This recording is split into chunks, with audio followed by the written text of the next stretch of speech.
Feels good to know it's all mine, all mine. Feels good to know it's all mine, all mine. Feels good to know that no one can touch on you, no one can love on you, no one can kiss on you. Feels good to know it's all mine. It's all mine. Feels good to know it's all mine. It's all mine. That pussy is all mine. I see him staring, but I don't care because I love it when they stare at you. Can't blame them for wanting you.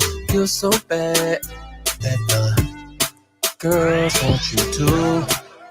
Yeah, yeah. And I love when you love what I love. And I love when you drink what I drink. And I love when you wanna lead a love. And I love when you think what I think. You're so good, you're so sexy, you're so honest. Your body language tells me just where your heart is. Girl, and I love when you back it up on me. And I really love when you put it on me. And how you show me you won't for no one else, yeah. Feels good to know it's all mine, all mine. Feels good to know it's all mine, all mine. Feels good to know that no one can touch on you, no one can love on you, no one can kiss on you. Feels good to know it's all mine. It's all mine. Feels good to know it's all mine. It's all mine. That pussy's all mine. Girl, how you dance like a stripper? You're winning with your clothes on. Girl, keep doing that, I'm gonna tip you and get you to my guest home. Cause you got the club on fire. Girl, you're burning it up like fire. And it's crazy how you don't get tired. And it's crazy how I don't get tired. Party till 6 in the morning. Get you to my bed, girl, have you moaning like flex. Time to have sex, flex. Girl, I love when you, girl, and I love when you back it up on me. And I really love when you put it on me. And how you show me you won't for no one else, yeah. Feels good to know it's all mine, all mine. Feels good to know it's all mine, all mine. Feels good to know that no one can touch on you, no one can love on you, no one can kiss on you. Feels good to know it's all mine. It's all mine. Feels good to know it's all mine. It's all mine. That pussy is all mine.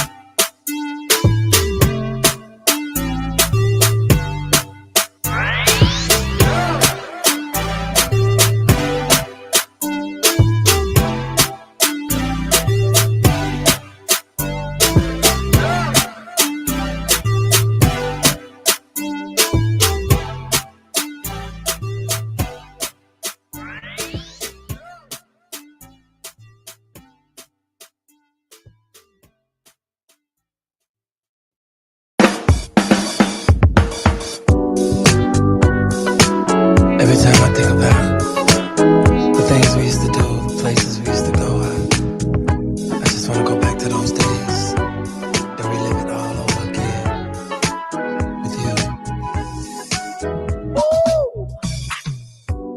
Daydreaming of the time you and I used to make sweet love. Reminiscing all the secrets that we shared between both of us. Puts a smile on my face when I think how we run and play. Yeah. Walked in the park after dark to get a kiss in our hideaway. It reminds me of the good old days. It reminds me of the good old days, yeah. We used to about our dreams and how we would live them, babe. Girl, remember playing on the phone with each other for hours, yeah. And when you walk by me and smile, I swear I smell peppermints. You and me, young and free, holding hands so innocent. And it reminds me of a good old days. Yeah, it reminds me of a good old days. Yeah. Flipping back through the photographs, girl. All of the memories got me wishing I had you back. Ooh, in my arms, girl. 'Cause it reminds me of the good old days. Of the good old days when you used to love me, baby. Of the good old days when we vowed from our heart, girl, that we will never part, baby. Of the good old days, yes. I remember when we did late night coming in, memories, you and me, making love until the wind. Yeah, baby, girl, it reminds me. Yeah, yeah. Used to get it, girl. Anytime, anywhere, didn't care. Walking the park, baby. Kissing in the dark, baby. You and me, running free. Getting back to the memories. Girl.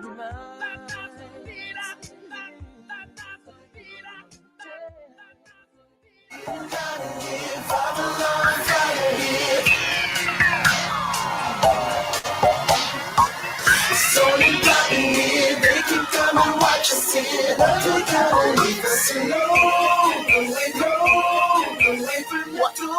Say you love it. What you gon' do now?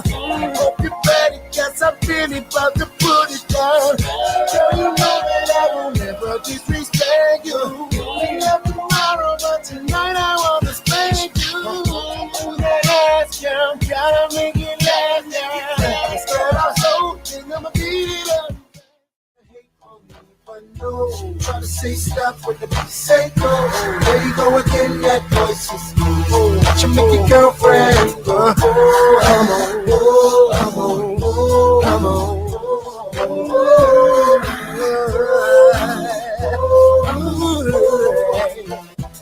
You've been waiting patiently, wondering when and where I be. The cousin rockets in the industry, making this so she can't sleep. The Empire Takeover. Twister. Hey, hey, hey, hey.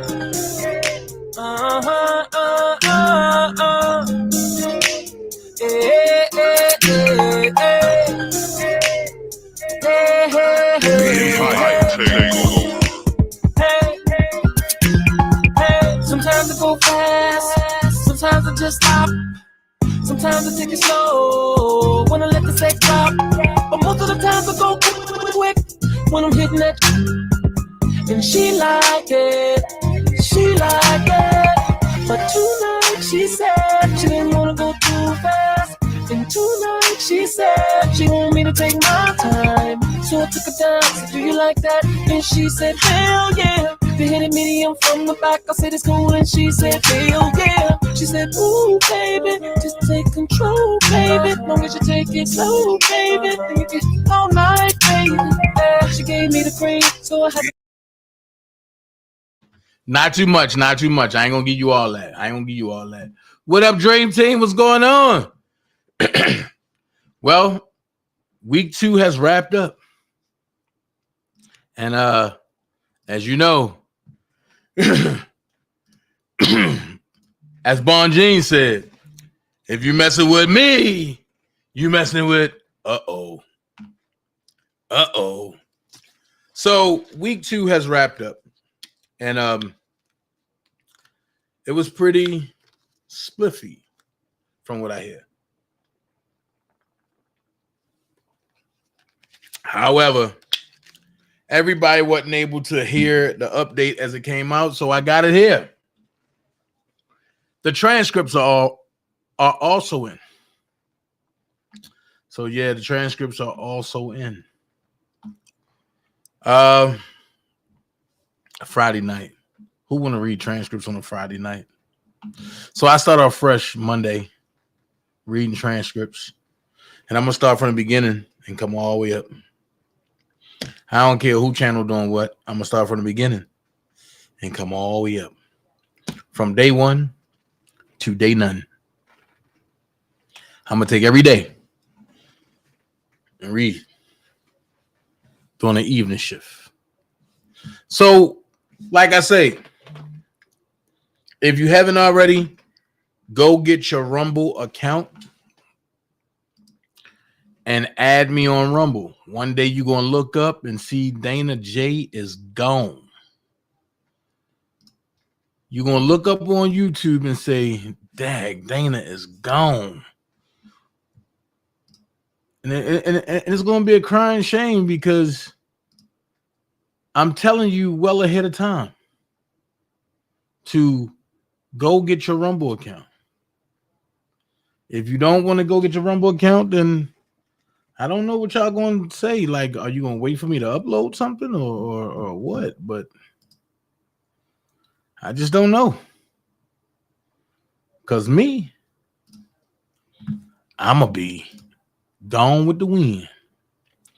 And how you know you got my page on Rumble is this right here. My name on Rumble is official Dana J, right? But you can also look me up under Dana J News. I'm the one that have the lion as the private party. This is what it looked like when you come to my page. America First. See in the corner, official Dana J. I have 812 rumbles. Those are videos. Uploaded, I have 812. No, I'm sorry. Those are not videos. Rumbles are what people do to fight with. So if you see, I got 12 rumbles here. I got 2 rumbles here, 2 rumbles there. Those are that's how you battle other people. I need everybody to come and hit that like button, because when you like it, that's called a rumble. I just want y'all to know like what's going on, because one day you're gonna look up and you're gonna see YouTube gone. They have it in the plan now to get rid of YouTube, and they starting by demonetizing people. So I say, content creators, come on over to Rumble. The lead attorney is over there killing right now. And I'm kind of sad, because I started to do Rumble today, but then I knew a lot of y'all wouldn't be able to find me. Even when I posted, a lot of y'all don't come over. I understand that a new platform might scare some people, but come over to Rumble. I tell you all the time, come to Rumble. It's a free speech platform, and it's compatible to YouTube. That's the next wave that's going to take YouTube off the map. So when YouTube's try to censor you for every little thing, hey, it is what it is. And if you notice, if you go look at the R. Shah trial day number 8, that's what the COVID people struck. But guess where is that? On Rumble. And guess what they can't do? Strike me on Rumble. So it's there. Right there on Rumble. It's right there on Rumble. So when you look up official Dana J, you'll see me in a gray sweater. One of my photo pics from like 4 years ago. And then you look at Dana J News, you'll see it all right there. Okay? Just wanted to let y'all know. So let's get into it. Shout out to the best team in the land, the Dream Team. I thank y'all for holding it down. Shout out to Big Willie because he making sure things go right. Willie, my dog for life. One thing I can say, Dream Team stick together no matter what. Even if I don't like you, I'm going to stick to it. K Sims, what's up? What's up, Big Vibe? What's up, bro? I see K Sims in the bit. Man, I got to holler at you, K Sims.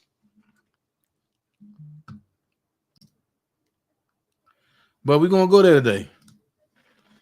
And from what I see is a lot going on.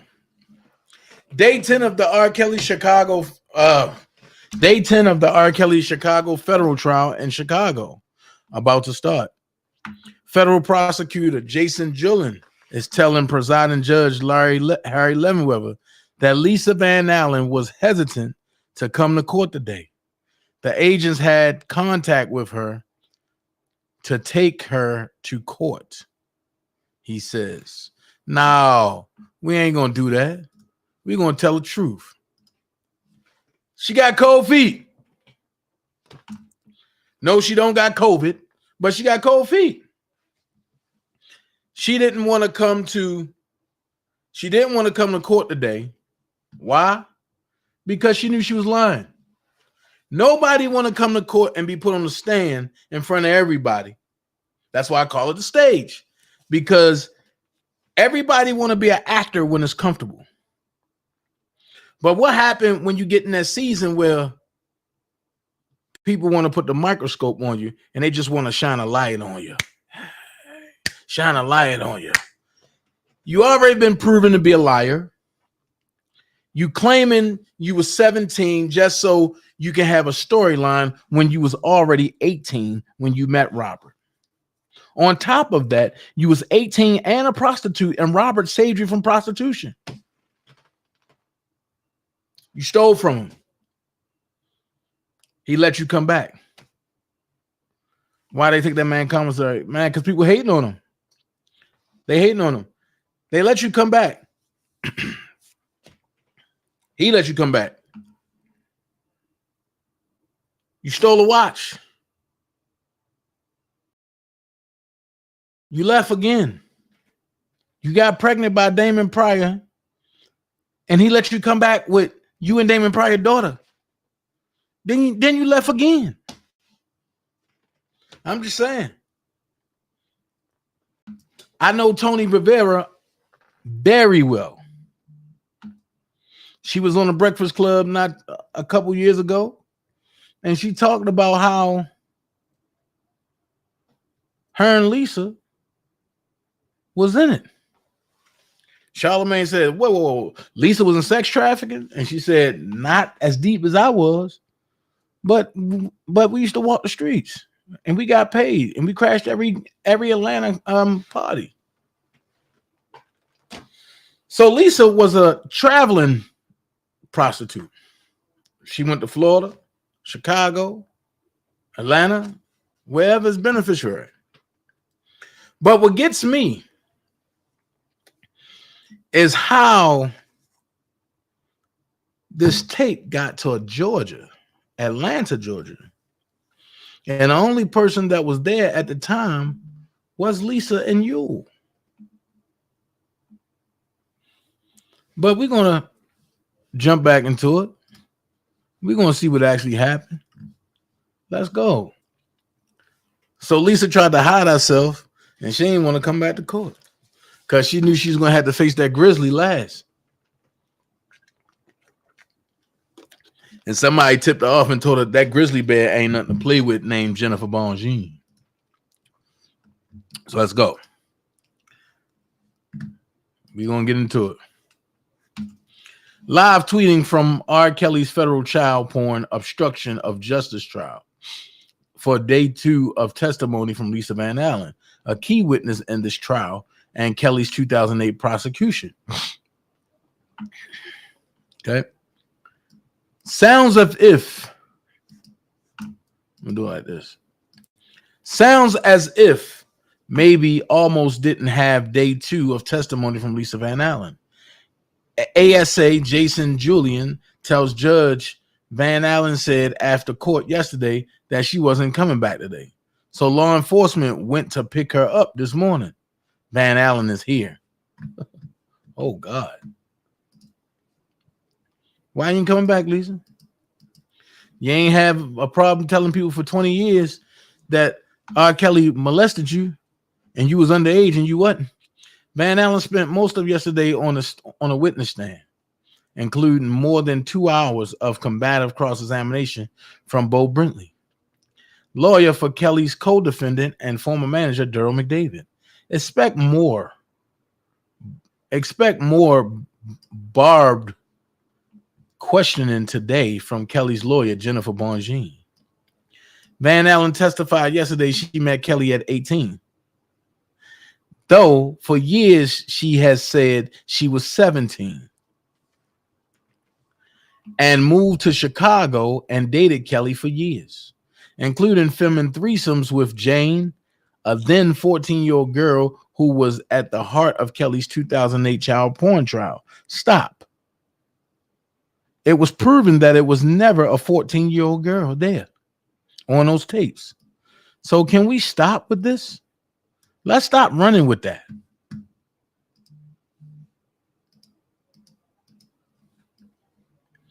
Starting off, Bongine asked Van Allen if she wanted to come to court today. Oh, no, Allen says, adding, she's exhausted. She says she was picked up by agents this morning, but only said she didn't want to come. Didn't want to come and not coming are two different things. Oh, clean it up. Clean it up, Lisa. Clean it up. I'm going to start calling you the cleanup woman. Clean it up, Lisa. Mm-hmm.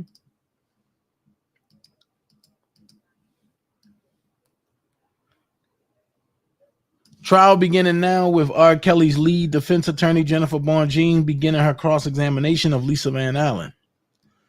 Bongine begins by asking Van Allen about her hesitancy to come to court today. Van Allen shoots back that hesitancy is not a refusal to cooperate.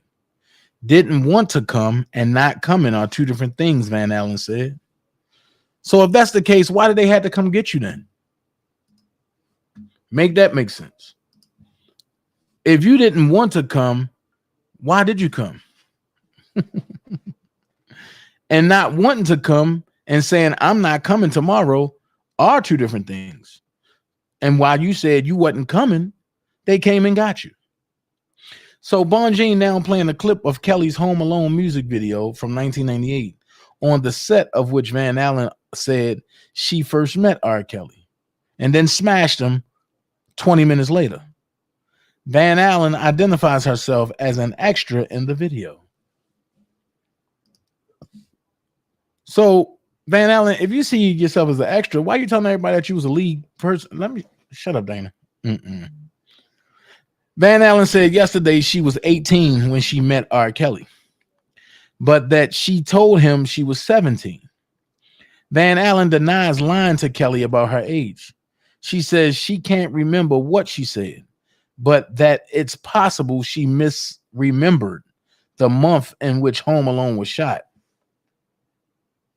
Wait a minute. What? Let's get these likes up, y'all. Let's get these likes up. I need like 65 likes. Come on. I need 65 likes. Van Allen spent most of yesterday on the witness stand, including more than 2 hours of combative process. Okay. We talked about that. Whew. Van Allen has stated she was 17 when she first met Kelly, but the video where they met was actually filmed when she was 18. Authorities informed her of that before this trial. Bonjean and Van Allen's exchange on this gets so circular, argumentative, that the judge makes them move on. Van Allen says she's here testifying for Jane, which Bonjean uses as an opening. You're here testifying for the person you claim and admit you sexually abused. Oh my God. Look, we don't got to go nowhere after this. Van Allen says she's here testifying for Jane, which Bonjean uses as an opening statement, and said, you're here testifying for the person you claim and admit you sexually abused. Van Allen breaks down sobbing. Here we go. I'm not that proud of that. I don't know what woman would be proud of that, but I am here to admit to my wrongdoings and to hold him accountable for what he's done. So you can sit here and try to make me the bad guy all you want. Oh, Lisa getting combative. Van Allen says she doesn't recall telling anyone that Home Alone was shot in 1997. She told everybody that, which Bonjean challenges. Bonjean produces a statement Van Allen gave to U.S. attorneys in 2008. Oh my God. In which she says she met Kelly in late 1997. Van Allen said she just misspoke. No. That's what you're going to say? You misspoke? Oh my God. Bonjean attempting to get Van Allen to admit to sexually abusing Jane when she was a minor. Van Allen doesn't deny it and breaks down into tears. I'm here to admit my wrongdoings and hold R. Kelly accountable for what he did, she says.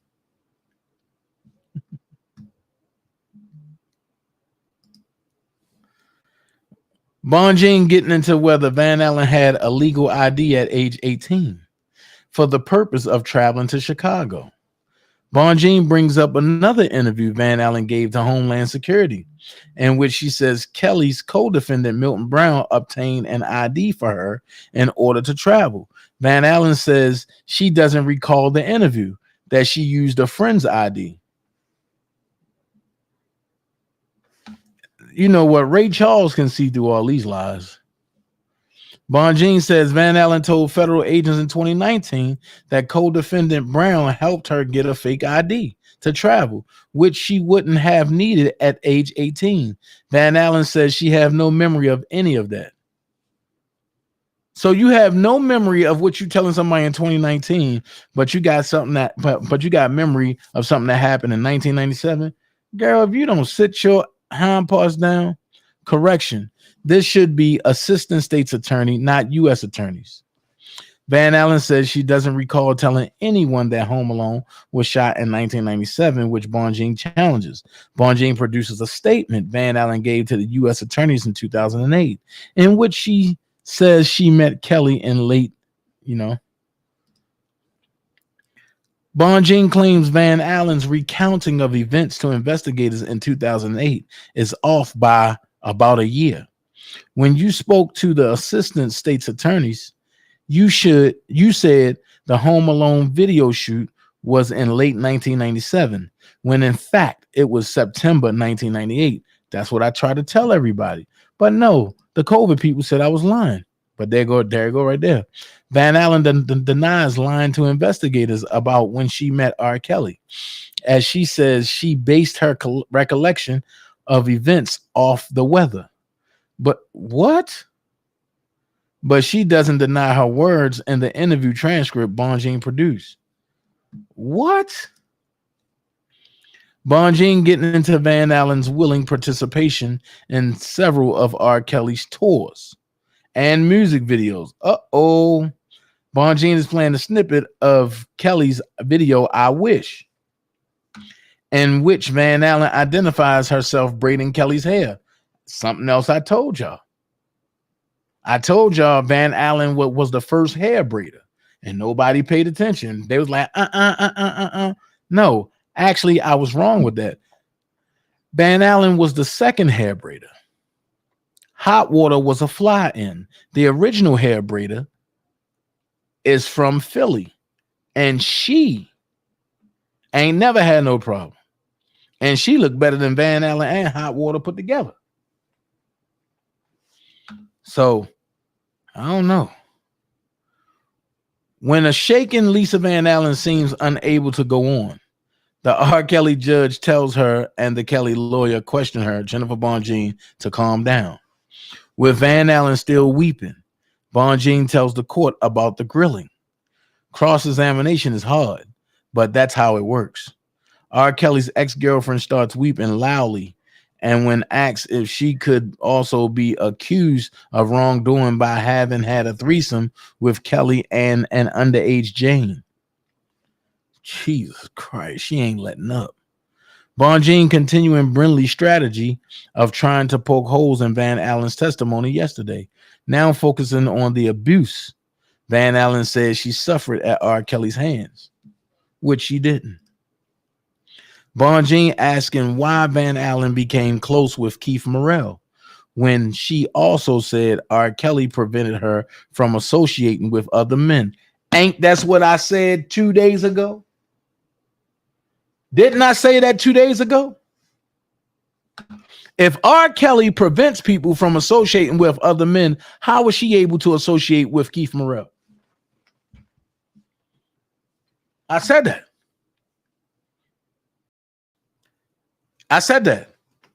And the minute I start breaking it down, the COVID-19 people, they got mad. You described to us yesterday that you became quite close to Keith and other members of the talent group, Bonjean says. Van Allen rebuts that she became friends with Keith and talent while R. Kelly was not around, and restates that Kelly both physically and emotionally abused her. Oh, I know Bonjean like this the game we gonna play. Okay. Bonjean getting into Van Allen's sexual history with R. Kelly, specifically the alleged threesomes. Van Allen reaffirms her testimony yesterday that she had the threesomes at his request. He said he never had a threesome before, and he wanted to have one with me. Wait, you can remember that, but you can't remember what you told the authorities? Bonjean bringing up Van Allen's relationship to Jane now. Van Allen says she can't remember exactly when she met Jane, but that she believes it was when R. Kelly allegedly brought them together for their first threesome. When was that?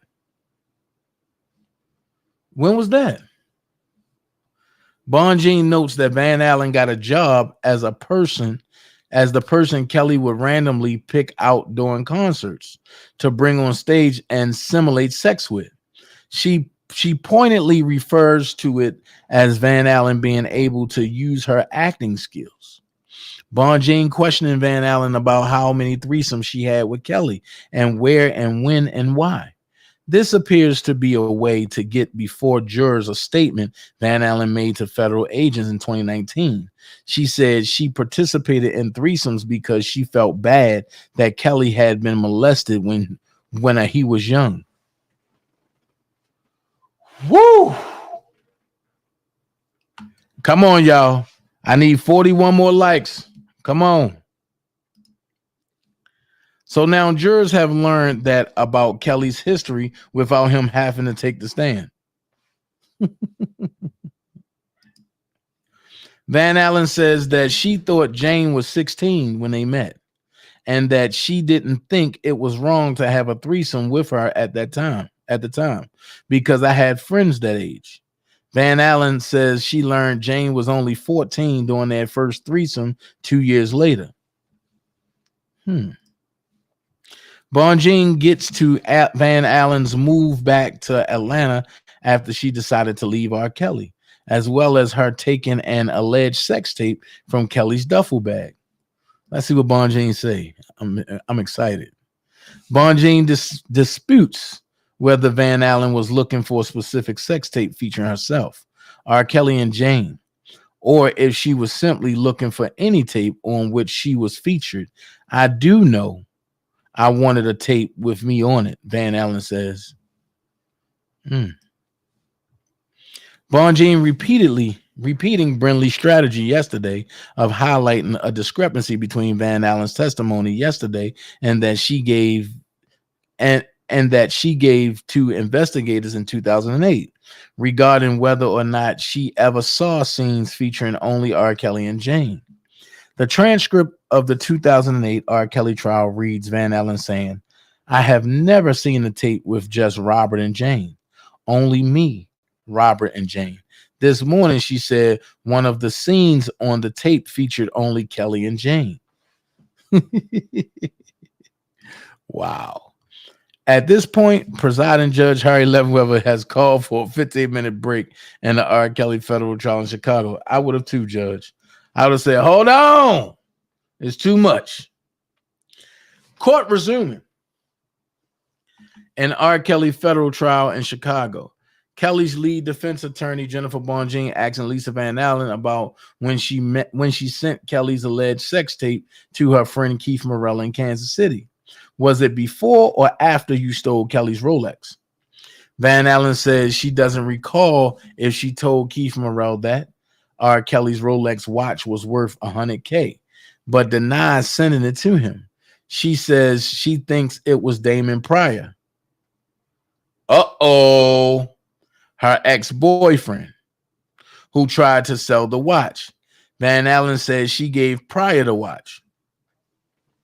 You can't mention somebody's name, man. I hope Damon come. I hope Damon come testify.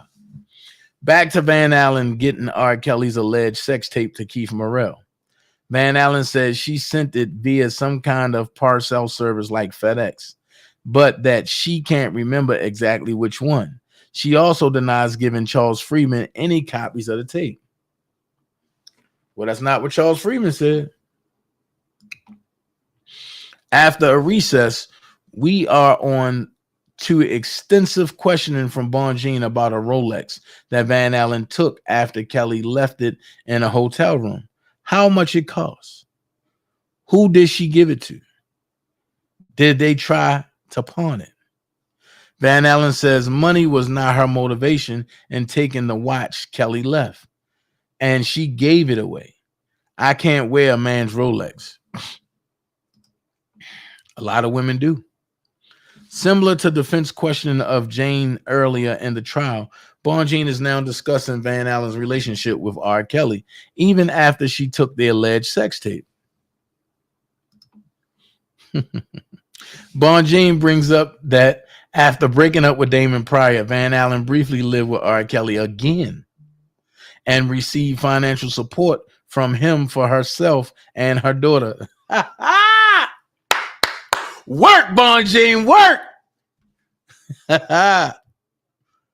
Now into specifics of who had the alleged sex tape and when.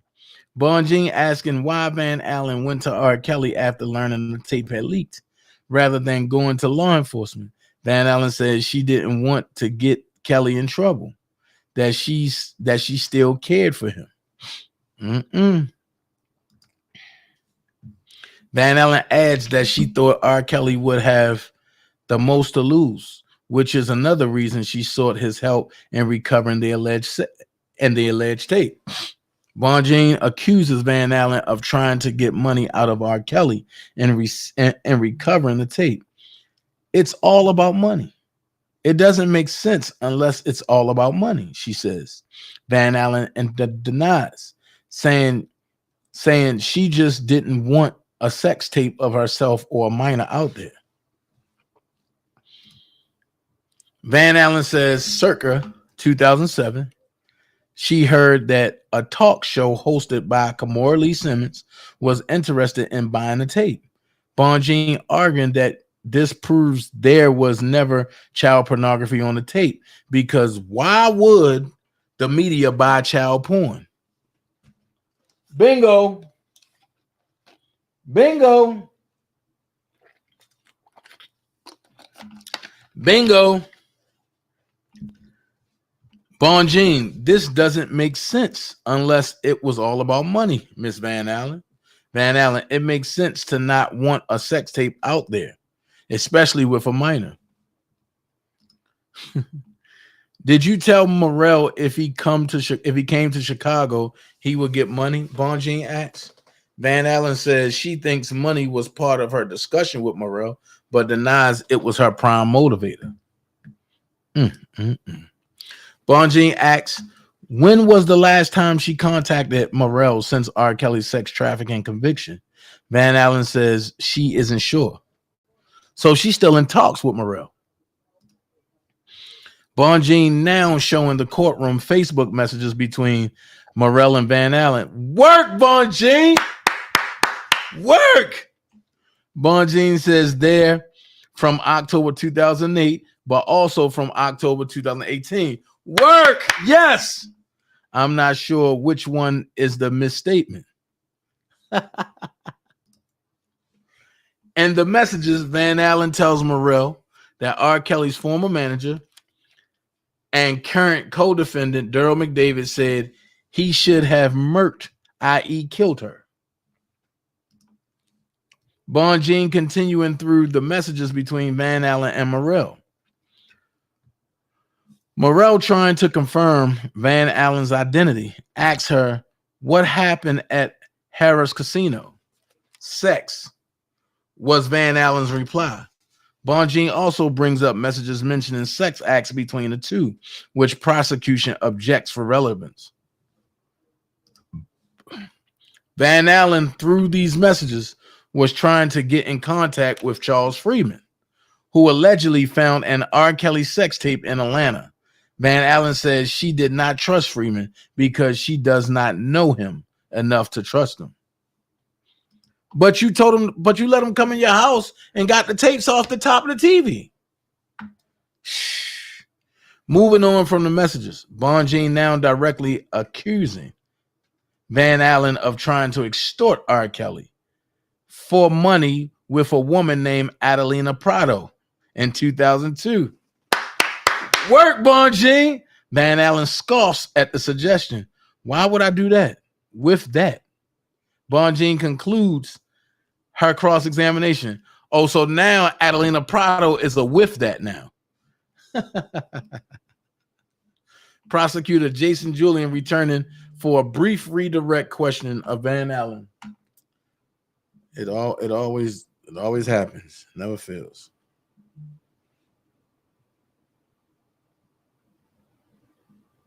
Hold on.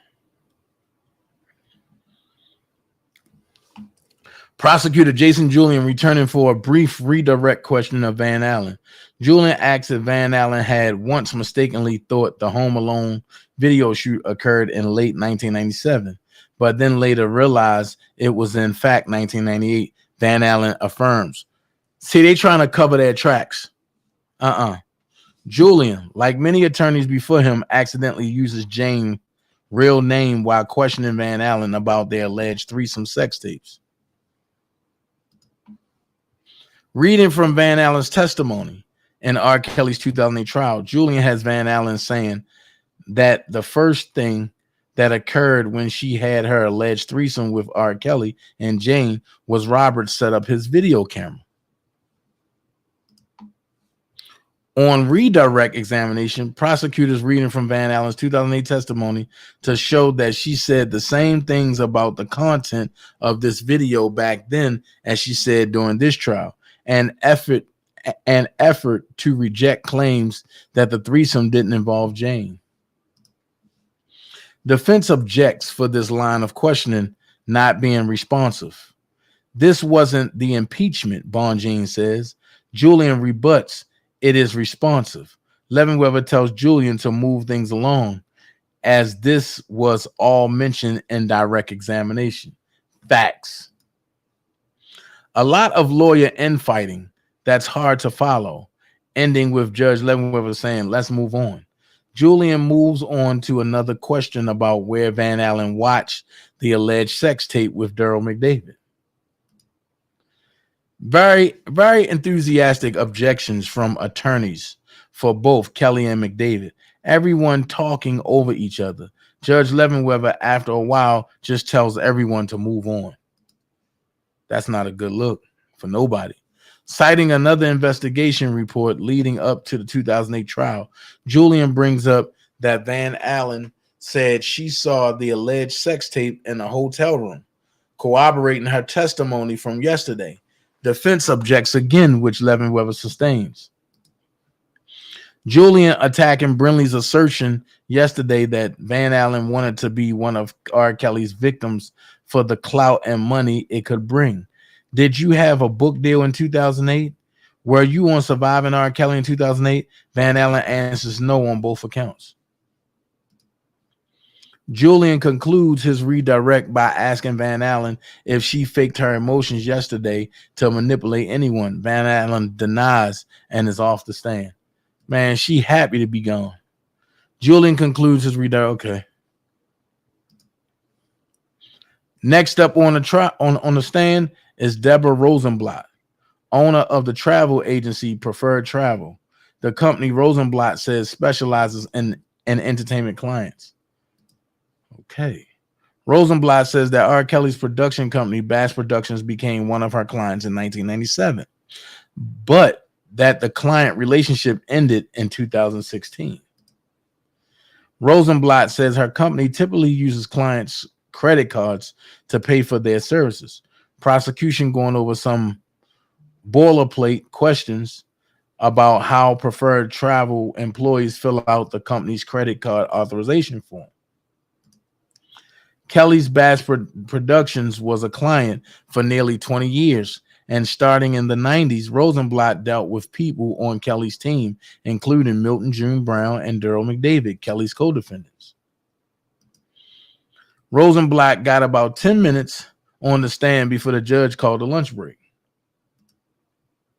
Before prosecution can get any deeper into questioning Rosenblatt, Judge Leavenworth calls for an hour lunch break in R. Kelly's federal trial in Chicago. I'm also going to end my live tweeting of the R. Kelly trial here, but I'll be back at it next week for at Courthouse News. Okay. I'm back in the R. Kelly overflow room and we'll be sending updates. Right now, it's rather dull testimony from Deborah Rosenblatt, the travel agent for Kelly's Bass Productions, who will testify about who was paying for hotels and such and when.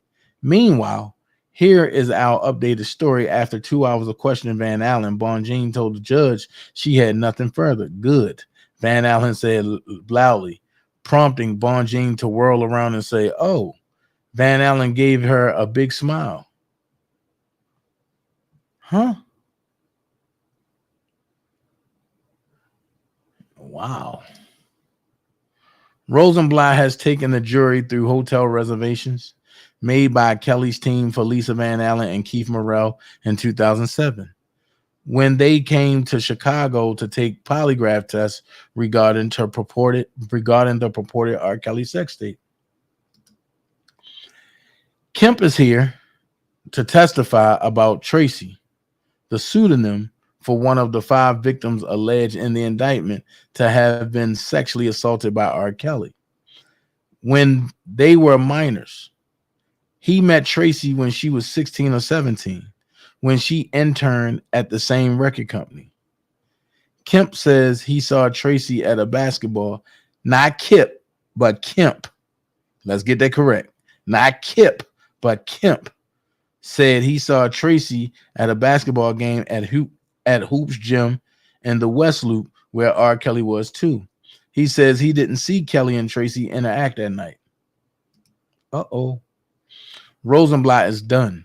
The next witness is Jerome Kemp, who had an apprenticeship with Columbia Records in the 1990s. Kemp is being called out of order due to a scheduling issue, according to prosecutors. We had heard that another alleged victim was next. Kemp says he saw Tracy at a basketball game at Hoops Gym in the West Loop, where R. Kelly was too. He says he didn't see Kelly and Tracy interact that night. On cross-examination, Jennifer Bonjean pinning Kemp down on how old she was when he met her in the summer of 1999. Her birthday is August 1982, so either 16 or 17. The legal age of consent for sex in Illinois is 17, something Bonjean has brought up repeatedly in this trial. Facts. Facts.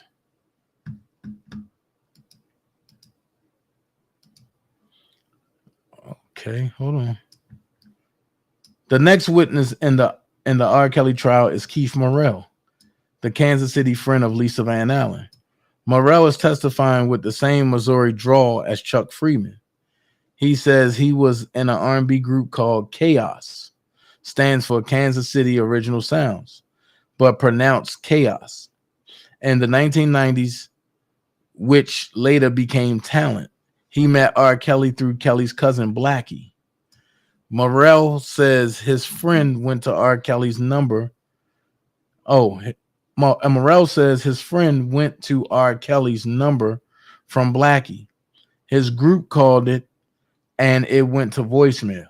And they sang one of their songs. They got a call back from Kelly's cousin, and later they flew to Chicago to record at Kelly's studio, Chicago Tracks.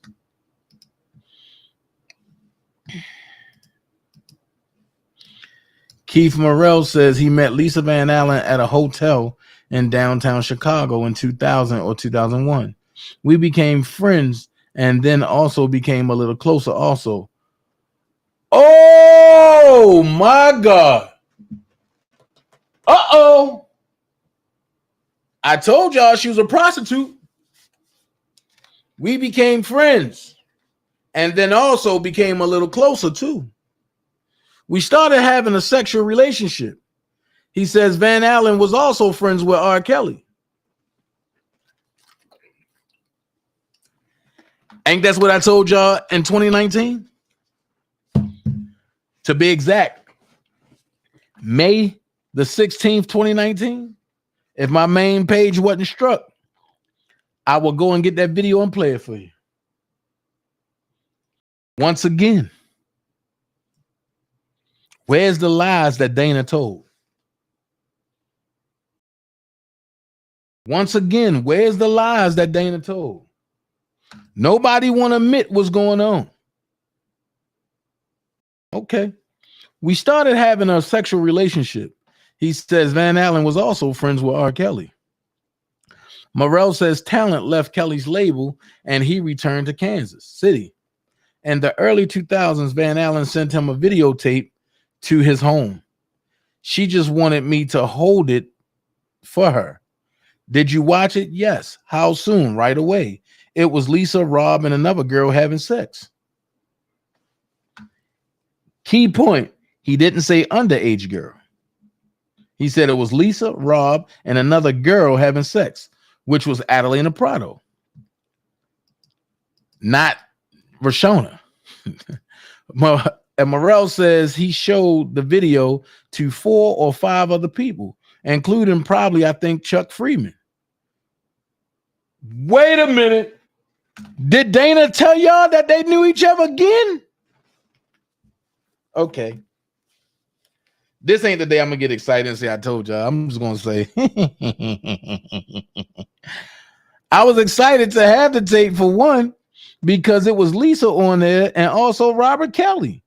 He said he never considered selling it, but did make copies.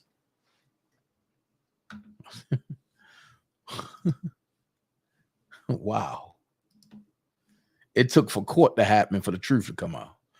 Morrell says he was stunned in 2007 when McDavid called him and said they knew he had a tape.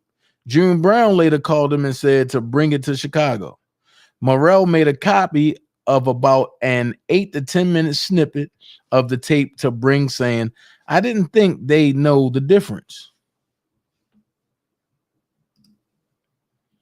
After flying to Chicago with a copy of the tape, he met at a downtown hotel with Brown and Durrell. Also, there was Lisa Van Allen, a lie detector guy, and also like a tall guy who searched him, he says. But I thought Lisa wasn't there.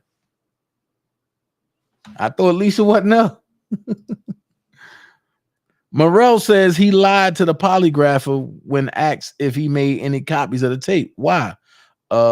Because I didn't believe that a lie detector was really true. He says, and did you pass? No, I failed. He telling the truth, like, hell care. And Morrell says he came back to Chicago for a second time to turn over the real tape. This time he brought a friend, Patricia, because I knew I was going to come back with a lot of money this time. Asked how Patricia was going to help. He said, I don't know. When he gave them the real tape, June Brown told him, I have the golden egg, or something like that. He handed the tape to McDavid, who arranged for him to take a second lie detector test. And Morrell says he passed the test this time. McDavid told me, thank you. And he shook my hand and gave me a hug. And then he gave me the money also. Morrell says it was a bag with $80,000 in it. Question: what did you do with all that cash? And Morrell, I don't remember. And Morrell says he and Chuck Freeman came to Chicago before R. Kelly's trial in 2008. He wanted to speak to Kelly because all this time I never got a chance to talk to him about me having the tape and all that stuff. That conversation apparently never happened. That was it for direct examination for Morrell. Brinley is crossing him now. Morrell is answering rapid fire questions from Brinley, agreeing that he asked Lisa Van Allen to send him the tape because he wanted to see it, and she never told him there was anything improper or illegal on it. Whoa. It looked like a regular threesome to you, right? Yes. Yo, what the hell? Oh my God, if I don't get their Lord of the Ring looking ass the fuck on. Right, Praver. Wait a minute. Morrell is answering rapid fire questions from Brinley, agreeing that he asked Lisa Van Allen to send him the tape because he wanted to see it. And she never told him there was anything improper or illegal on it. It looked like a regular threesome to you, right? Yes. Brinley asks whether McDavid threatened Morrell after he failed the first polygraph. After initially saying no, and Morrell referenced the mysterious tall guy in the room. McDavid said, if I didn't come back, this guy right here would come see me, Morrell said. Brinley asks whether McDavid threatened Morrell after he failed. Okay. I didn't believe that a lie detector was really true. Update here on Kansas City man testifying about returning copy of purported R. Kelly sex tape to singer's associate for cash.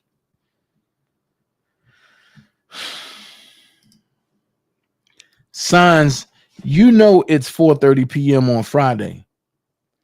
Prosecutor, Judge, I believe you sustained our objection on this point. Judge, I don't remember what the objection was. Defense attorney, I don't either. So let's proceed. Oh, Jesus. Okay. This means, you know what? Signs, it's 4:30 p.m. on a Friday. Prosecutor, Judge, I believe you sustained our objection on this point. Judge, I don't remember what the objection was. Defense attorney, I don't either. So let's proceed. The prosecutor just threw in a towel right here. The prosecutor just threw in the towel. Because if no judge sustained anything,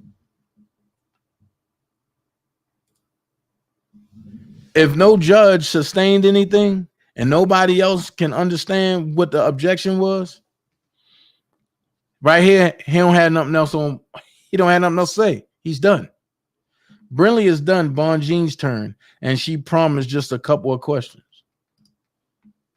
Bonjean, did Lisa Van Allen tell you that Mr. Kelly's jewelry was worth $100,000? And Morrell, I don't recall. He says Van Allen stopped believing me. When he tried to tell her that Kelly's diamond cross necklace had been seized by the police at a pawn shop in Kansas City. And Morrell tells Bongine that he told Lisa Van Allen he could get this tape sold or something like that because she used to get mad when I play like that. And Morrell agrees he tried to pawn a necklace that belonged to R. Kelly at Lisa Van Allen's direction. Morrell says the police confiscated it. After he told Van Allen, he said Van Allen just stopped believing me as much as she used to. Bongine is already finished, and now Morrell is being cross-examined by an attorney for Milton Brown. Brown's attorney is questioning whether her client was in a lawyer's office when Morrell went there for polygraph. I don't know, Morrell says. Excuse me. I know when I got there, he was there. I don't have a reason to make that up. AUSA Elizabeth Pozzolo is questioning Morrell again regarding a meeting Pozzolo had yesterday with Morrell. She says it was to discuss a ruling by the judge. Pozzolo says Brindley opened the door to questions about the age of the additional female on the tape with Kelly and Lisa Van Allen by referring to her as a woman. But judge sustains objections from the defense. The second week of the R. Kelly trial has come to an end. Okay. Week 2 of the R. Kelly trial is in the book. See you Monday, 10 a.m. It's time for one of those Levin Weber martinis. Okay. All right. Okay.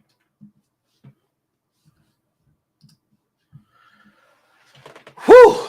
So, with that being said, we got some things to talk about.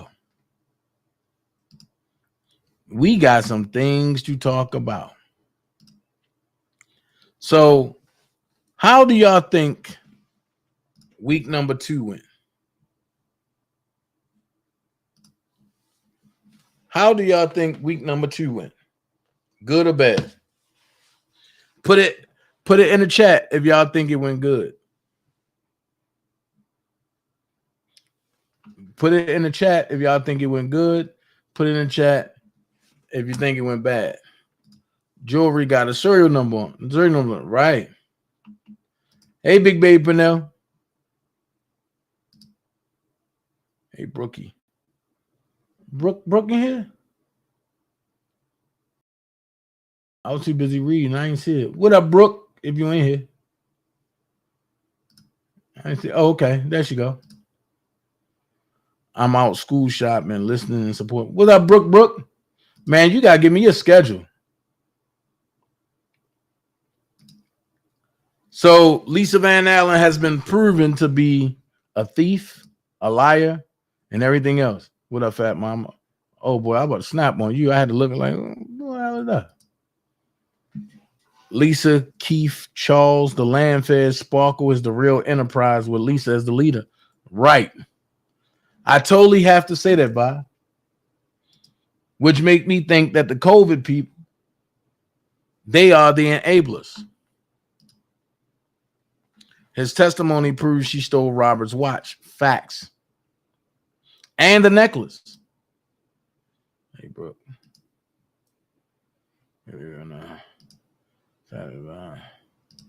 Little by little, it's unraveling. Yep. Good.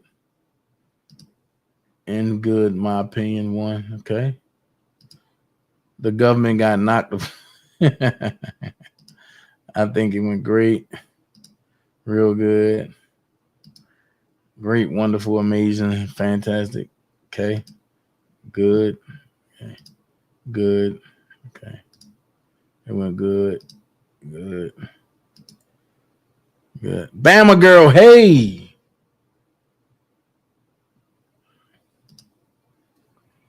Good. Okay. Good. Bad for the prosecution. Good for R. Kelly and defense. Okay. Good. Good. Haha. What was funny? Good. Good. Hey, get the likes up. Oh yeah, get them likes up, yo. Good. Good. So, do y'all believe that? Hey, how you doing, Ariana Grande? So, do y'all believe that the lies that Larry and the rest of them enablers over there was telling, and that these bull crap accusers, do y'all agree to the fact that at the end of the day, the lies that was told, that nobody from their side anticipated? Why so many highs? That nobody from that side anticipated that to happen? Because they thought Chicago was going to go like New York. But as I said once before, the people that know, that's around, we know how the sham game go. They only wanted a conviction. They only wanted to say that they were the ones that got a guilty verdict on Robert Kelly, whether it was truthful or whether it was stolen. They got it done. The problem is Chicago is a different animal. So if New York was going the way Chicago was going, it wouldn't have been a conviction for R. Kelly. But Ann Donnelly had a different agenda. Ann Donnelly's friend, Gloria Allred, had 2 clients there. So you think if Gloria Allred is corrupt, that Ann Donnelly is not corrupt? I kept saying that. Prosecution got that drawer snatched up. If Gloria Allred is corrupt, why wouldn't Ann Donnelly be corrupt? Birds of a feather do what? Flock together, right? And when you seen the COVID team just putting it out there, oh yeah, he a pedophile, he this, he that, he this, he that. That's the reason why I told everybody don't respond. Because when you respond, it gives a little leeway into what they're saying. So when you don't respond, it gives people the thing to say, okay, either he's telling the truth or they lying. That's why I start combating everything they said, and they got mad. You can't get mad when you hit. First of all, you have never heard me say I got anybody from Rob's side to lie. You have never heard me say I've gotten anybody to lie. And I keep saying it. When a person come out and say that, nothing they say is credible. And then when people try to defend and say, oh, you know, Larry and was drunk, don't they say when you're drunk, you tell the truth? So which one do we believe? Which side of the coin do you really want us to believe? Do you want us to believe that Larry was drunk and was only talking to be talking? Or do you want us to believe that Larry knew what he was talking about? It can't be both ways. One way is a lie, and the other way is the truth. The problem is, and I told y'all once, and I'm going to say it again, Larry is a real R. Kelly fan. He loves Rob, but he got in it for his reason. He's in it too deep to turn around now. Even though Larry want to turn around and say, you know what? Let's tell the truth, man. I was just doing this.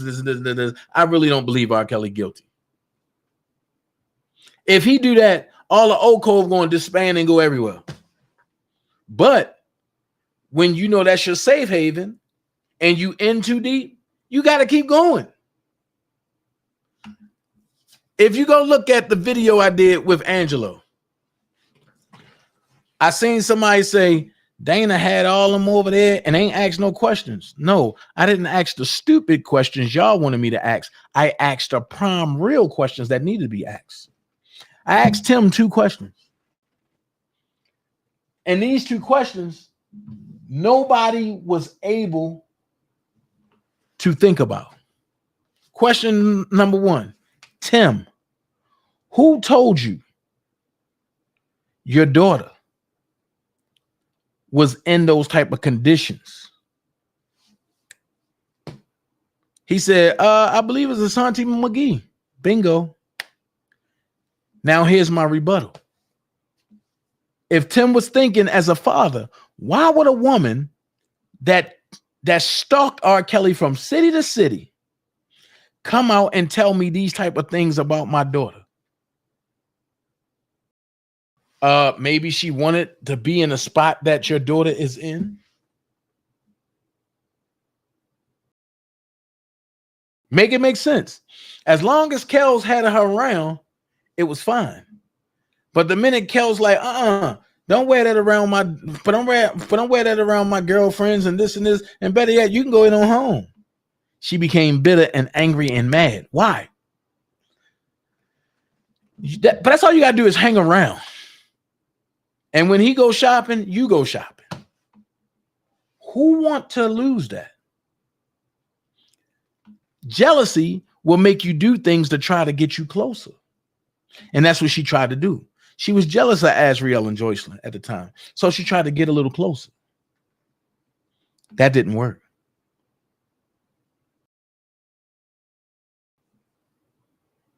Second question I asked. Did you ever physically, now listen to the way I worded it. Did you ever physically see Robert abuse your daughter or see your daughter abused at any time? He said no.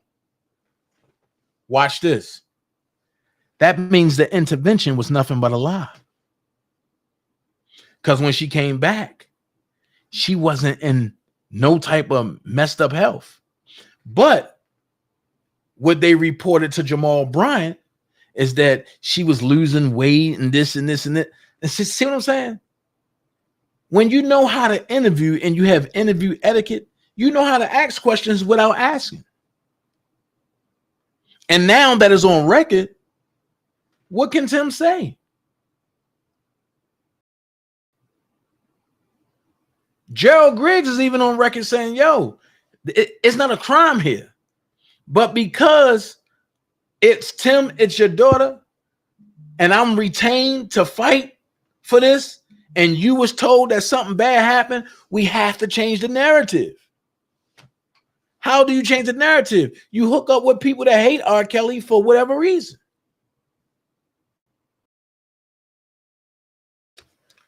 I'm just trying to figure out, when will people wake up?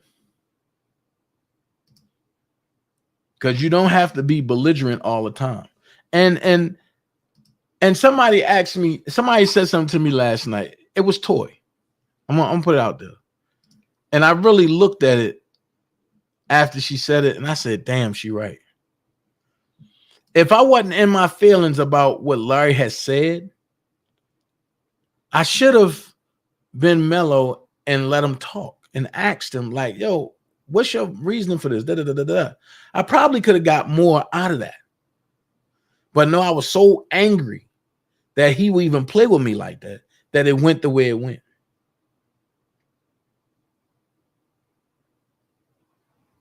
So at the end of the day, ask yourself this question.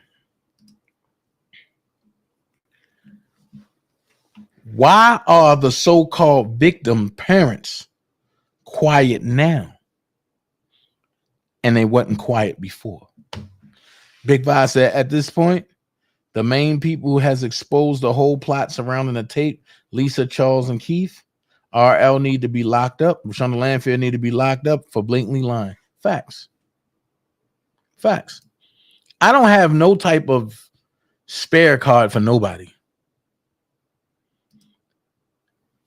Well, R. Kelly, as much as I love the guy, he was a lame with money. That's how he got caught lacking. I'm gonna be honest with you. You K Sims, and you might be onto something.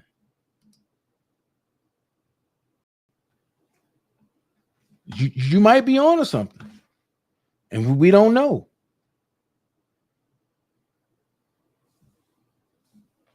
Elaine, we don't know.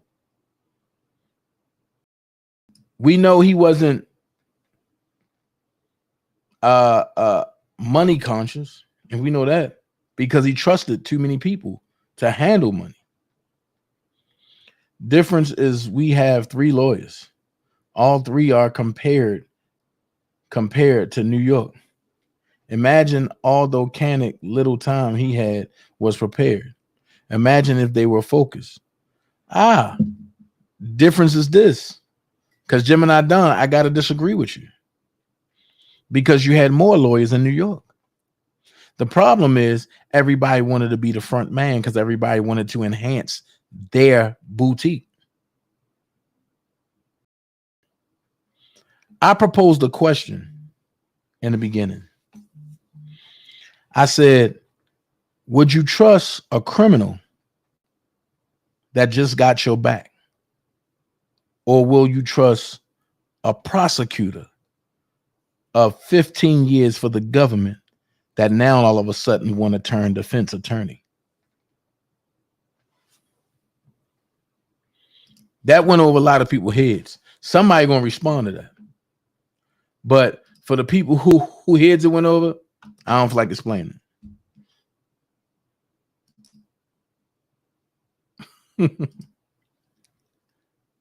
Nakenya Griswold, hey, how you doing? Good. Okay. Tracy Sampson next week, and she a witness in New York. Yeah. Nobody is expecting for Jennifer Bonjean to be on this Chicago case. Right. It was for Greenberg to hand over the keys. Listen.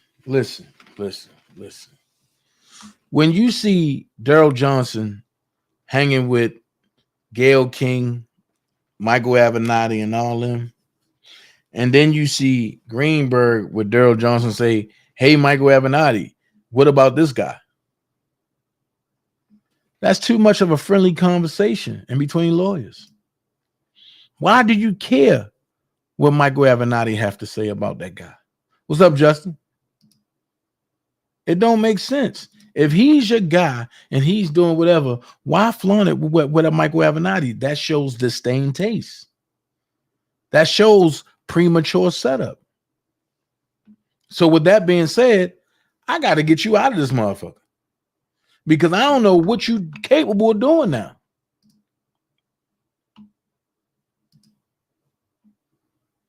And I could be wrong, but my ADHD that's going to kick in ain't going to allow me to keep going. And that's what Rob did. Eventually, Rob said, yo, I got to get this. This ain't the type of tea I want. That's what Rob said. But in the process of being vulnerable in New York, he allowed the enemy to come in. Y'all know who I'm talking about. I don't got to say his name. I don't got to put no respect on his name. I don't got to boost his name. Trust me, I'm about to go down memory lane. And I'm going to show some videos. I stayed up to 2 o'clock in the morning last night, labeling the videos I thought I lost. And when I'm looking at the chat, I'm just like, how did I get caught slipping? When I show these videos, I just want y'all to look at the chat. You're going to be like, what the hell? But because I got cocky.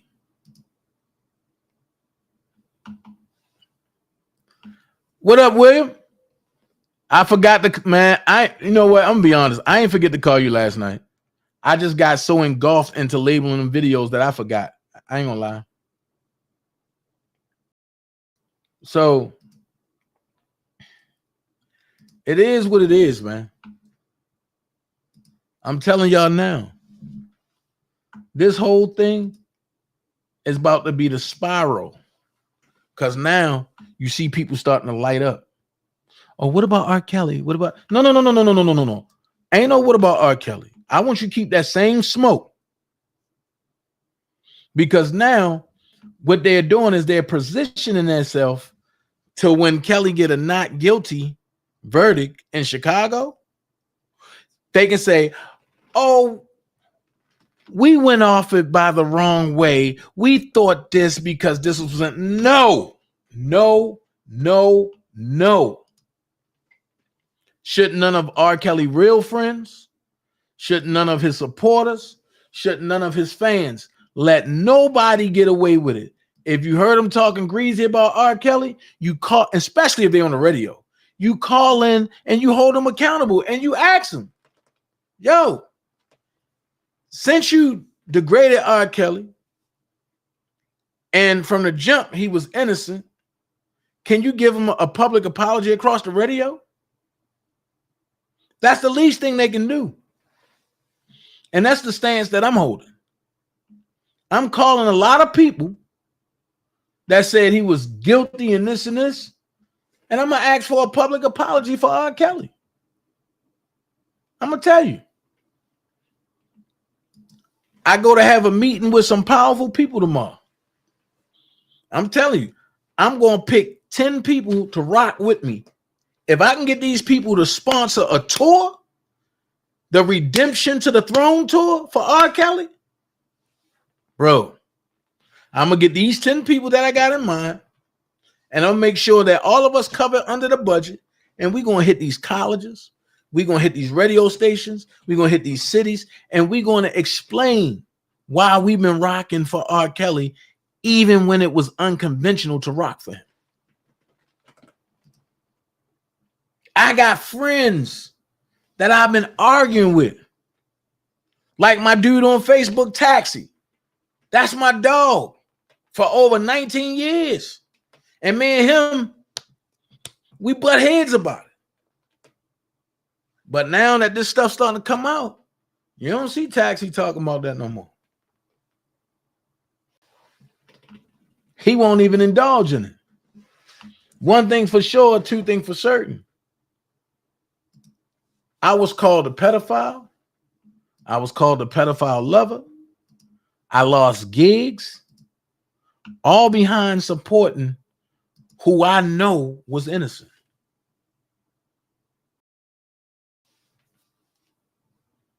And you can't find them type of friends all day. You can barely find a friend that will semi have your back.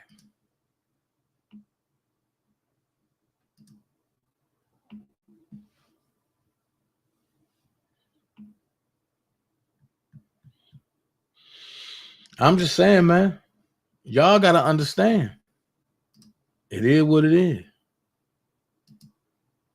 Ava DuVernay, she going to have to give an apology.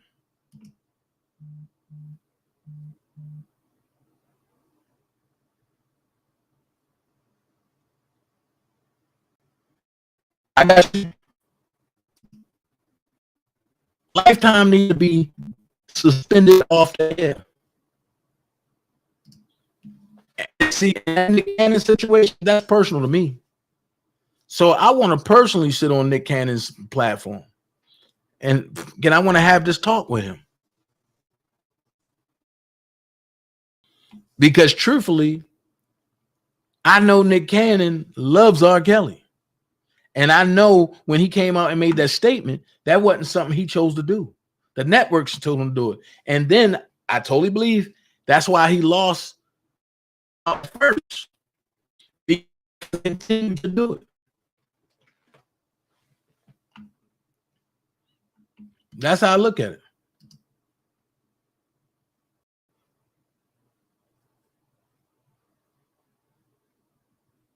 Right. That's all I'm saying. Gayle King need to give up some money. She don't need to apologize, and she need to apologize and give him some money.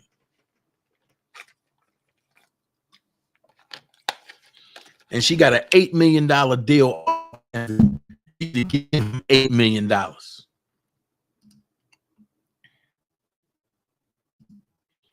CNN won't, I promise you, by the time Rob come home, which soon, CNN won't be up running no more.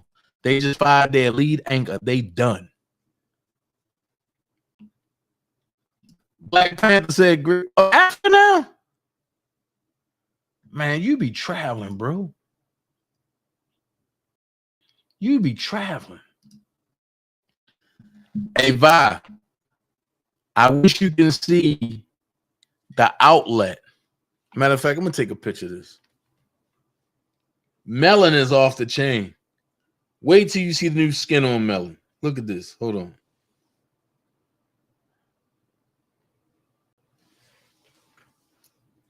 I'm about to send this to you.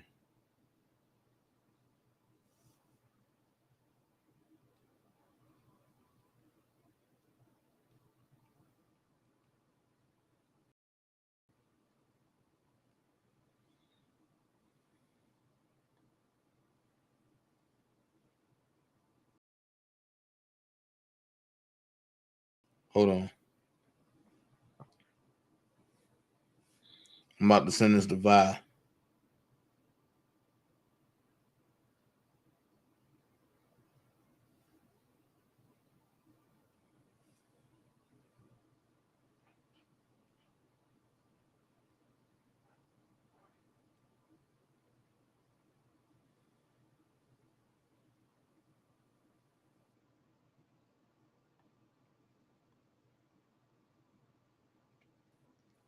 And then I want to talk about something else real quick.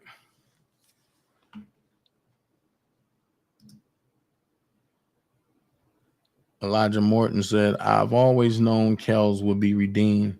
The time is here. Oh, yeah. Oh, yeah. Snoop Dogg need to apologize. New Black Panther. Africa's home. We'll talk about that, Black Panther. Everyone owes R. Kelly apology. Yeah. Gotta rewind the show. Cool. Now, I'm gonna go here real quick, right? I don't know this lady. This. Hold on. Let me do this. Let me do this real quick.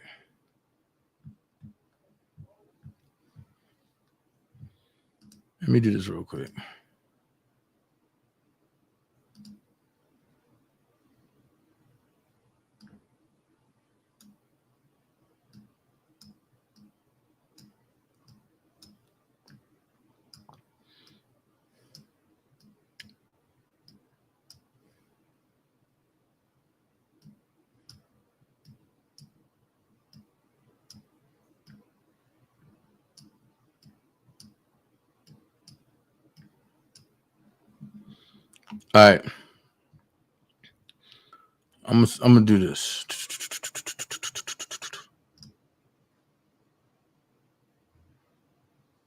All right.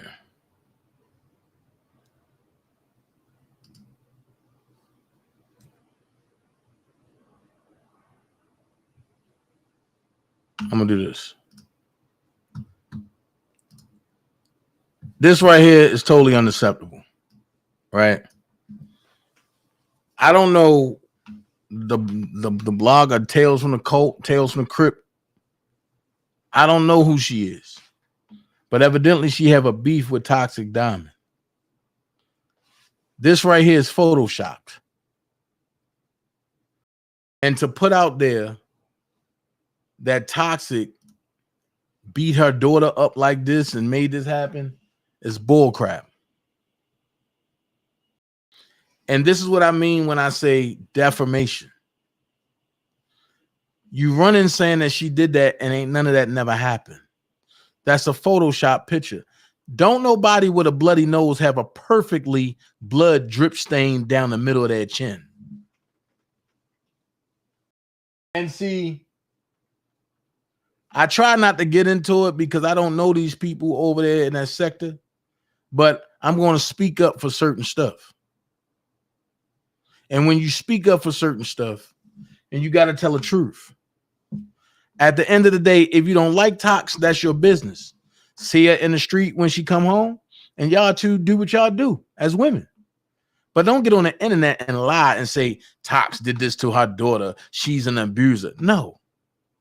If you don't know what happened, don't speak on it. I just don't understand this situation. And Rihanna ain't coming out saying, my mama did this, my mama did that. No, that's not what we're saying. And I'm going to let Tox tell her story of what happened. I'm not going to tell it.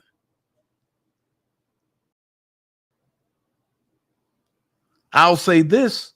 The state is failing the kids because when I grew up,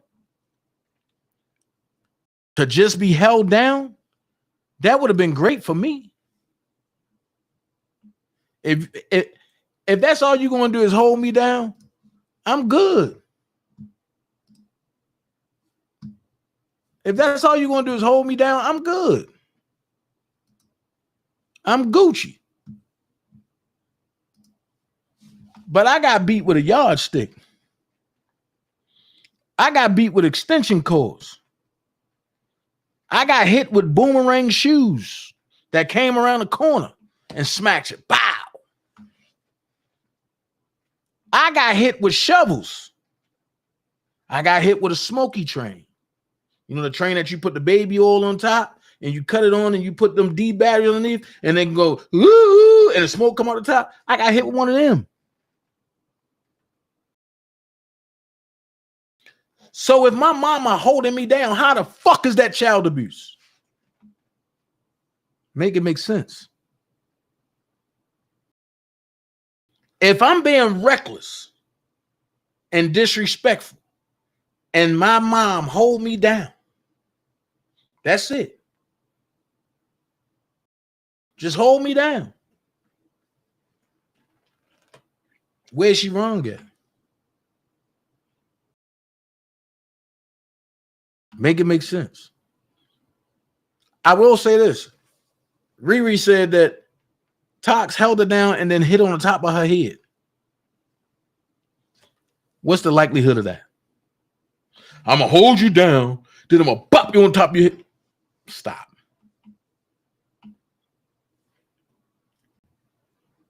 And it ain't hard to put a child abuse charge on somebody. It ain't hard at all.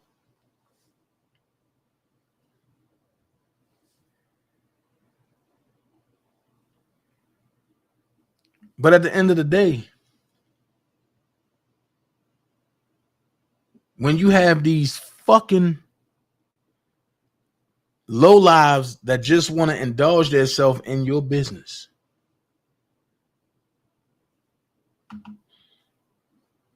and even in the court transcript, it don't say that she abused anybody. It says what Rihanna said she did. Held me down, hit me on top of my head. And if you know Rihanna, you know that when she get mad, her nose bleeds. But it don't bleed like that.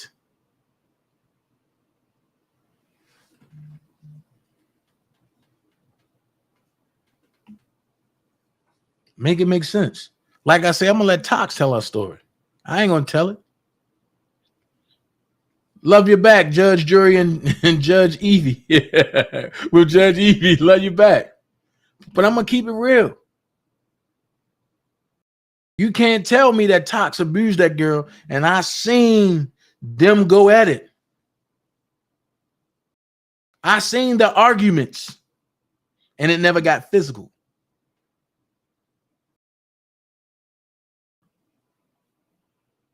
I seen the stuff that Rihanna do.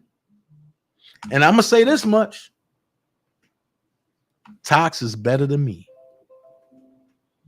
Because if I was in Tox shoes with what happened, guess what? Y'all would have been reading my indictment for 4 to 90 years. Certain things I'm not going to tolerate. Not saying that Tox tolerated, because she don't. But you can't put a strain on somebody. You can't put a strain on somebody and then say, the parents don't correct the kids. If y'all motherfucking state officials stay out of what parents do, then hey, it'll be better. But It goes back to what I say. The only reason why they're able to come in is because the parents never reclaimed the birthright. And when they left the hospital with a bundle of joy. Oh, little Pookie, little Ray Ray, little Mama Nia. They happy. They got their baby. They out the door. But they left the most important piece of their baby. When they left that placenta in that hospital, after 7 days, that baby is now in the ward of the state after you done signed your baby over. If you think I'm lying, go to a hospital. Ask them to see the affidavit that they have to sign. You want to see the whole package that all mothers have to sign for their child. I bet they won't let you see it. I bet they won't let you see it. And if they don't let you see it, ask the question, what do you got to hide? If that's legit and up, let me see it. Let me read through it page by page. I got time today. And you do it in a day when you don't have nothing to do. You might get one of them crazy ass people that'll say, okay, read it. And when you're reading it, by the time you get to the third page, you're going to want to fight everybody.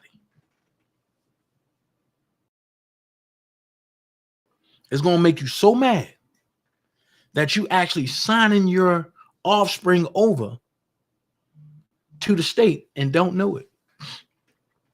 And the first thing I hear, and I ain't gonna lie, I was one of them dads that was like, yo, I gotta go get my son's social security card. I was proud about that until I learned what the hell it was. And then I said, oh no.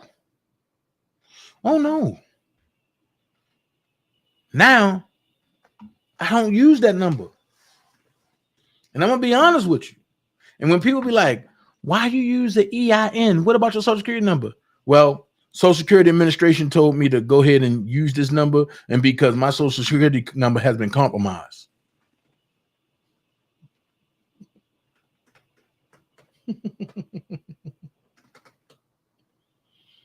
They can't argue with that because they don't know. And when you pull my credit, it simply say identity theft.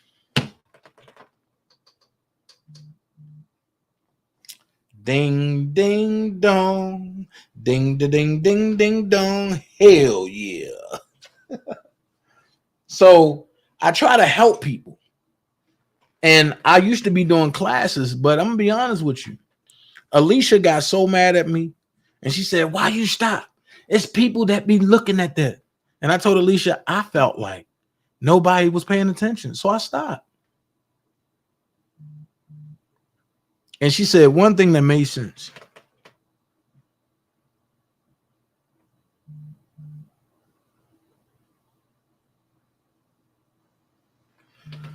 Hold on, what?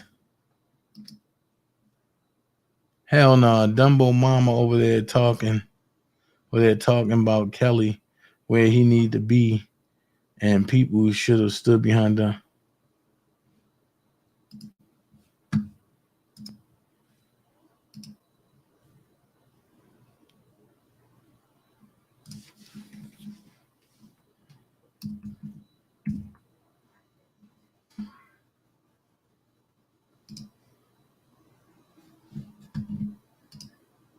Hi everyone, here I have this mobile phone screen.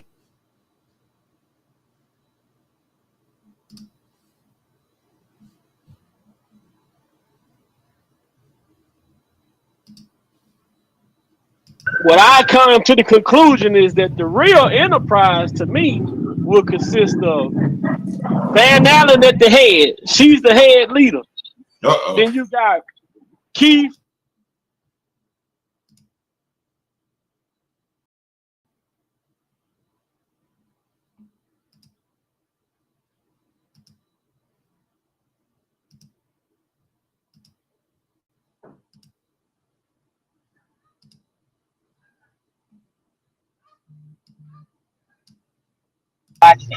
But and I think people don't really understand how important this case is.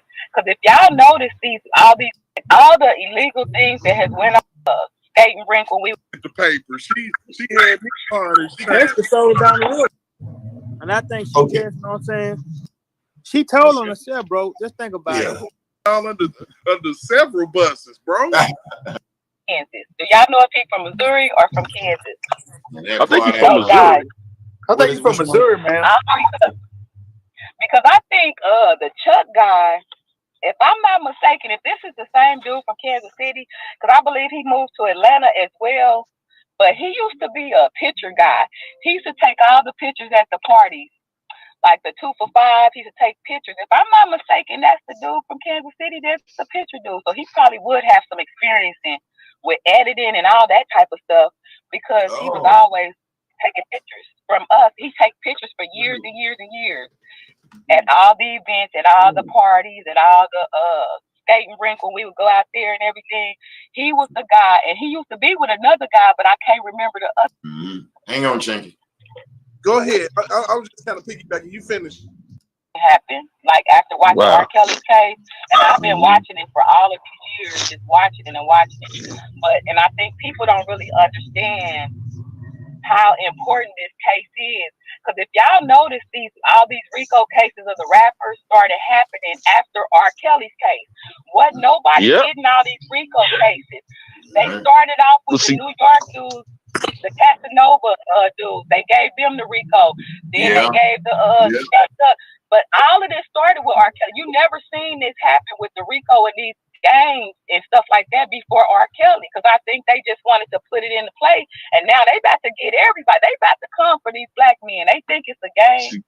They think it's that's a game, the thing. The black men with money, black men with money and power. If y'all think if black men with money and power don't think these white people are sitting up mad because they don't want us to have nothing. They don't want us to have nothing already. So when they see these young black men, like all those entertainers with all this money, just flashing, living all of this lavish life, they gonna figure out a way to make it go away, and they're gonna figure out a way to take them down. And that's exactly what they're doing. And they use R. Kelly, and now look how many RICOs have came after R. Kelly's case. Just look into it. After his case, they are getting the young black men for RICO. They gonna get a lot of them.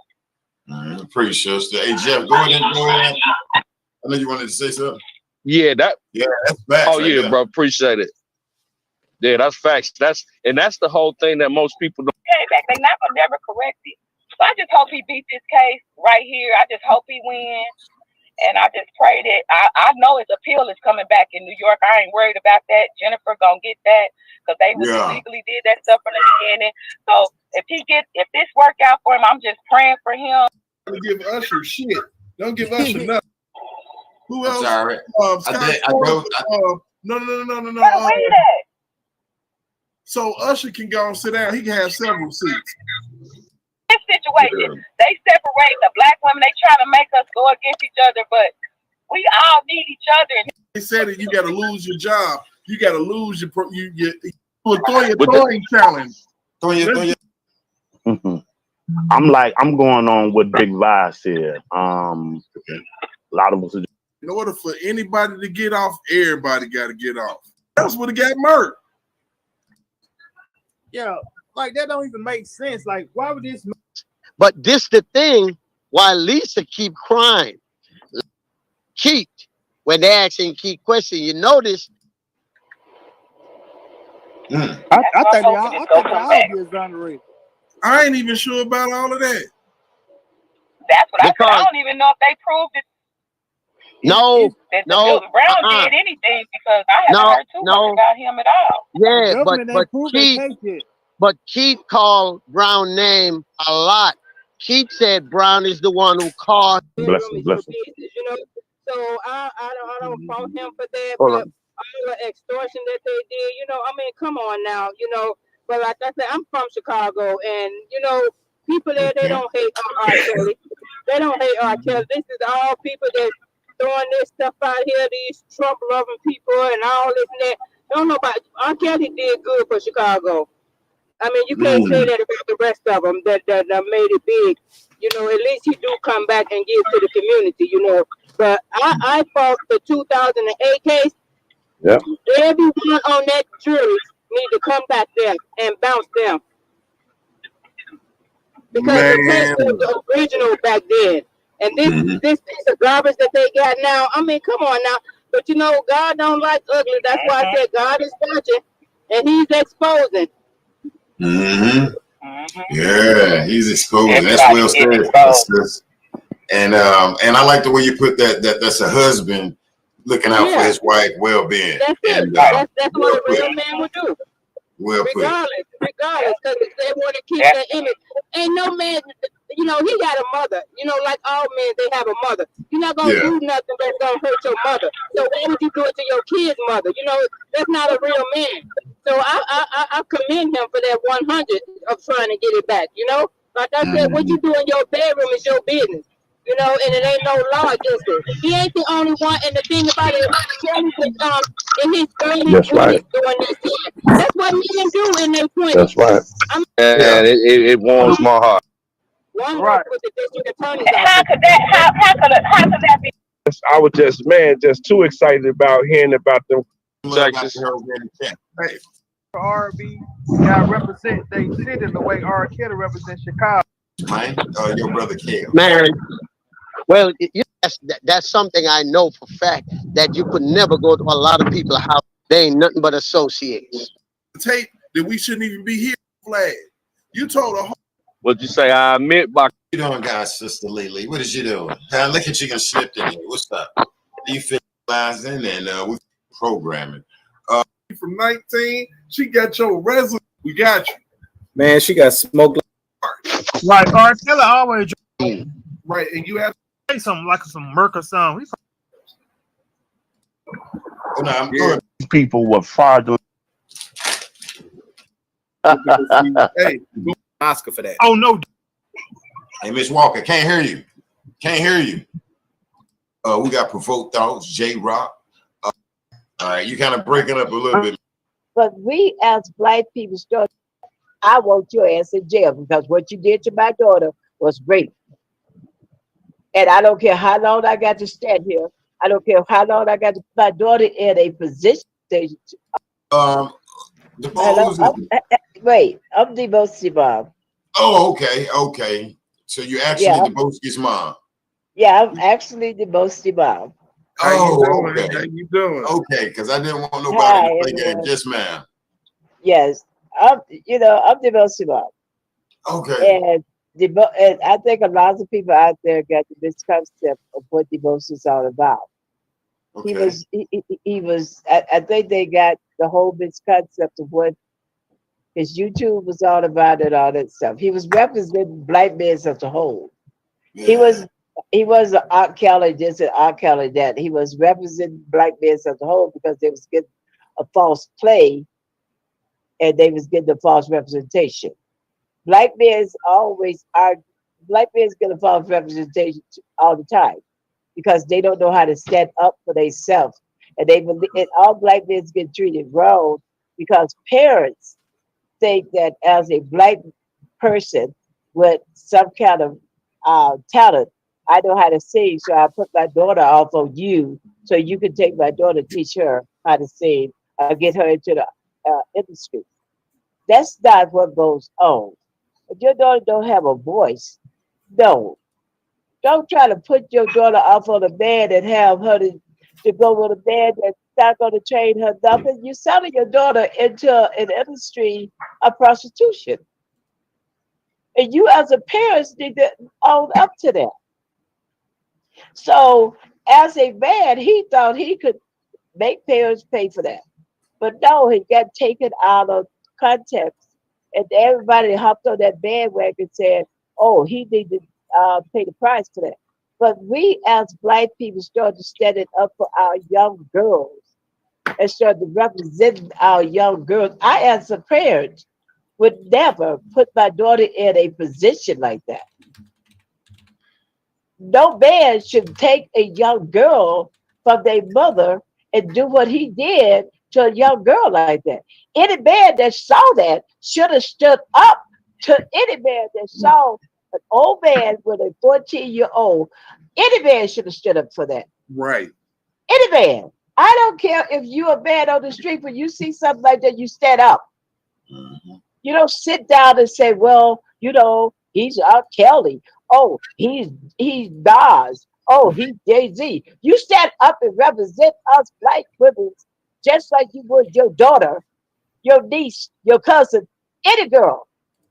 Because we as black women need representation from our black men. We are not just somebody out here on the street. We out here, we having you all kids. Your men can't have kids. If we don't have your kids, you ain't gonna have none. Right. But you, that any man walk up and take your daughter, thinking your daughter gonna be in the industry. No, you selling your daughter into prostitution. But this all right because he R. Kelly. No, he owe you black men trying to get your black men instead of trying to get the mothers to pay for what they did by selling their daughters into prostitution. Because we as women think that you all can do more for our daughters than what we can do for our daughters ourselves. And we as women that have done that, we need to own up to it. We need to walk up to that R. Kelly and say, you know what? I want your ass in jail because what you did to my daughter was rape. And I don't care how long I got to stand here. I don't care how long I got to go in front of the judge, whether I got to go 100 times, 1,000 times. I'm going to get your ass in jail for raping my daughter because I was wrong in selling her to you. What? I sold my daughter to you, thinking that you could do something to help her become an artist. And you what you did to her. And DeBosi thought, as a black male, he could get all you guys together to help represent, to help come together, to help stop this. And what you all do? Turn your backs and say, oh, you all for R. Kelly. You all for R. Kelly. No, he was for all us black people that have daughters out here. What the all fuck? Your men that get these young girls pregnant, that get women pregnant, get your wife pregnant, and then selling your daughters into prostitution. But you all don't see nothing wrong with that. The men just think it's a joke. It's not a joke. Young girls being trafficked to other countries to be sold into prostitution. Our black girls. But we don't see nothing wrong with that. When are we going to stand up? When is your black man going to stand up? When is your black man going to take control? When did you all go learn from what DeBosi tried to start and try to own up to that? When did y'all black men go step up to that plate? He started it. When did you all go step on that plate and say, I'm behind you? I want to stand up with you, DeBosi, and say, we are no longer going to let these men take our black girls down. Ms. Boski, let me ask you a question. Take control. Let me ask you a question, Ms. Boski. So where do you stand on where do you stand on this case with the brother R. Kelly? Where do you stand? Just ask. You want the truth? Yes, ma'am. Have you been? As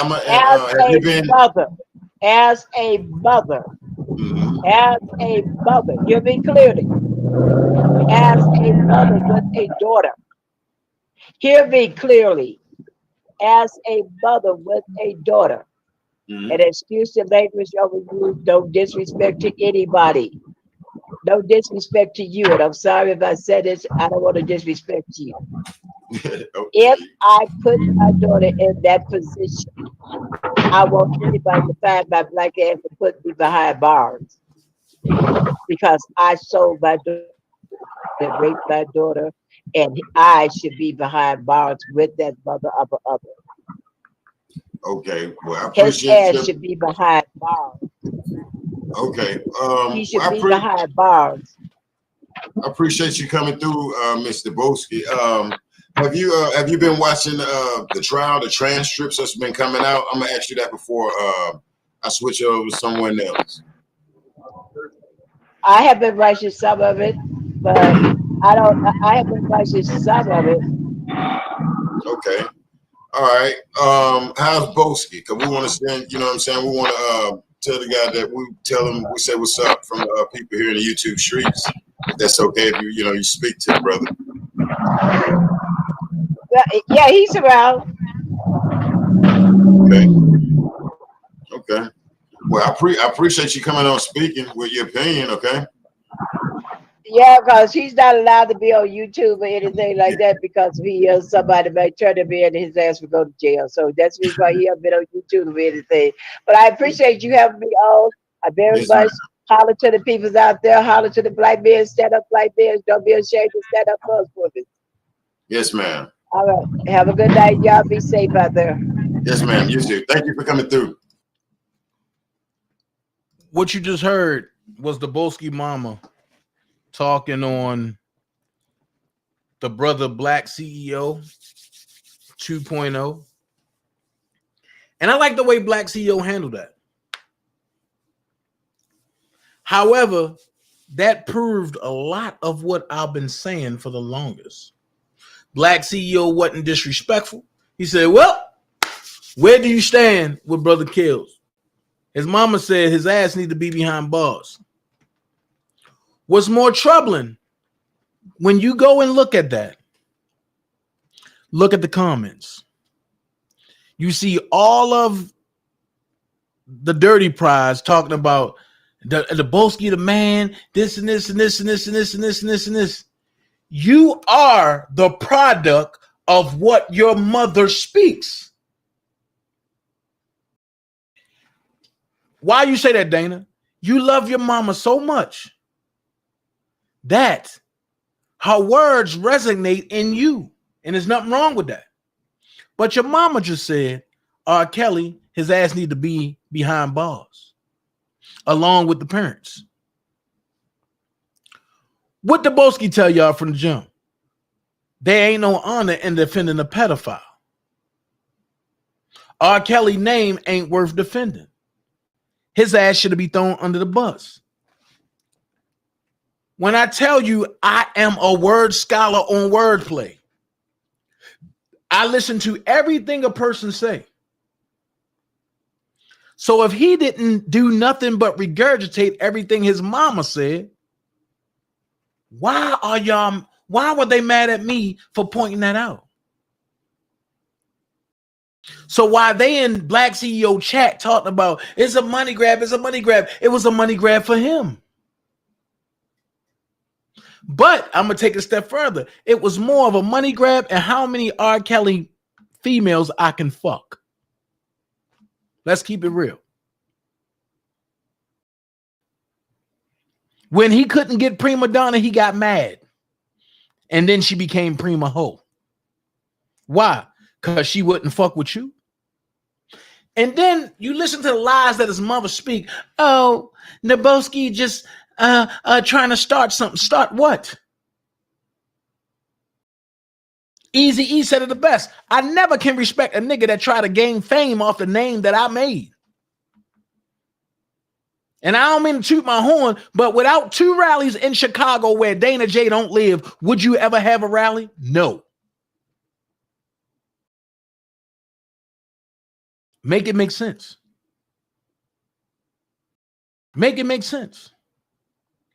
And I commend that brother Black CEO because he did something that a lot of people sitting there and it went over their head. So in the words of Black CEO, when it comes to Bolski mama, no deal. So how many times do people got to tell you and show you that they're not for Robert, but everybody run and flock to that? Now, should nobody even fuck with the dirty prize? And she said, oh, Daboski trying to take up for the women and did this and did this. But how many times have he told a woman, you're a bitch and fuck your mama?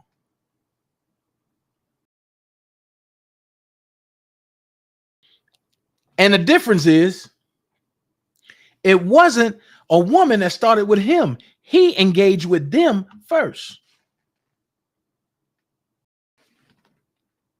Make this make sense.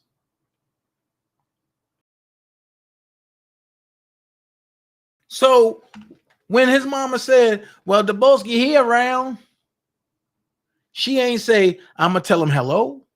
I'm going to tell him thanks. She ain't thanked them. And she just said, he around. Like Black CEO in the panel wasn't good enough to say what's up. See, I don't point out just certain things. I point out everything. And when a man is in love with his mama like that, he don't see no wrong. Now, my mama sickly. But my mama tell you, my mama believe everything that come on TV. And me and her argued about the R. Kelly thing. Don't do that. Because if you don't know the truth, don't do it. And my mama called me and said, Dana, are you still going up to see R. Kelly? I said, yes, ma'am. Be careful, baby. Them feds are coming. I said, I'm good. He's good. My mama never say, well, R. Kelly need to be locked up. No. Because every time she get to thinking that the TV is right, I give her facts. I show facts. And you know what she say now? I don't even want to think about it. This is crazy. So when you have a mother that will boldly jump on the internet to defend her son, when she never boldly jumped on the internet before, you got to ask yourself, what's the end game? What is she trying to do? Well, she told you. All of y'all need to get behind the Boski. Why? Okay, you want everybody to follow an idiot that threatened the government and was bold about it and did it on multiple fronts, but you want us to follow behind him. Why?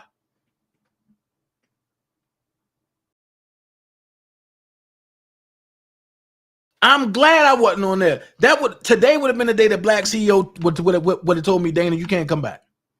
Because I would have asked her some questions. Why should we follow your son when your son put my son head on the tip of a dildo?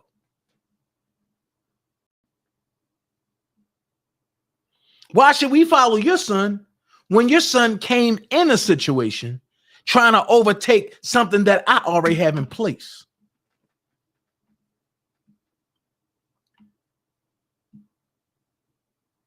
Why should we follow your son when your son has called every female a dog-head bitch?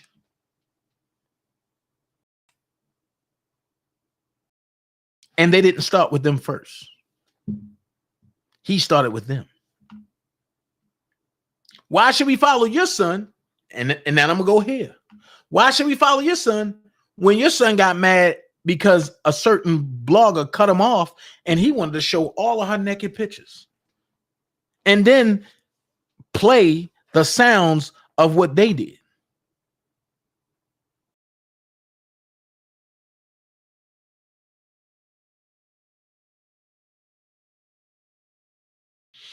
This is what I mean when I say selective amnesia and projected bullshit.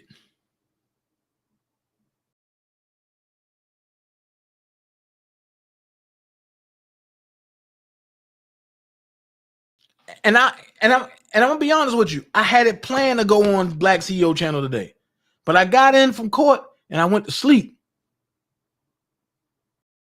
I don't know why. I just felt sleepy, so I said I'm gonna take a nap. And I woke up and I seen it about 5 something. I said I'm going live.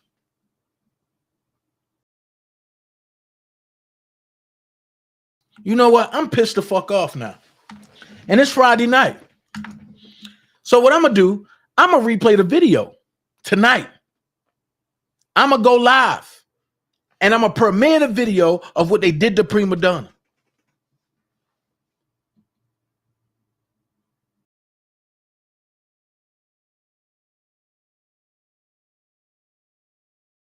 I'm gonna play that shit tonight because now the truth got to come out.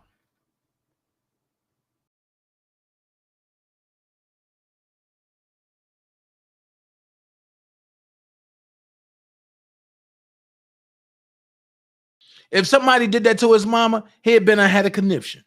If somebody did that to Flea Baby, he'd been had a conniption.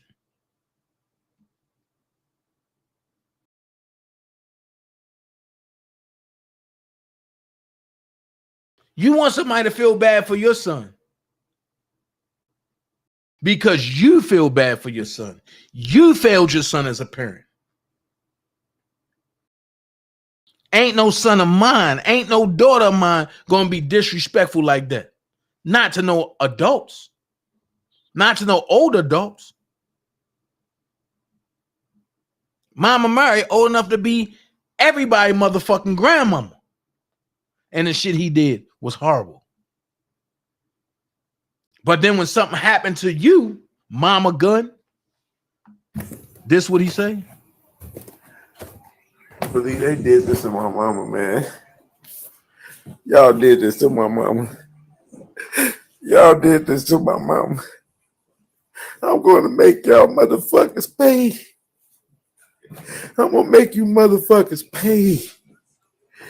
I don't give a fuck how long it take. I'm going to get you motherfuckers. I'm going to get you motherfuckers back. Everything you did to me and my family, I'm going to get you back. I believe they did this to my mama, man. Y'all did this to my mama. Y'all did this to my mama. I'm going to make y'all motherfuckers pay. I'm going to make you motherfuckers pay. I don't give a fuck how long it take. I'm going to get you motherfuckers. I'm going to get you motherfuckers back. Everything you did to me and my family, I'm going to get you back.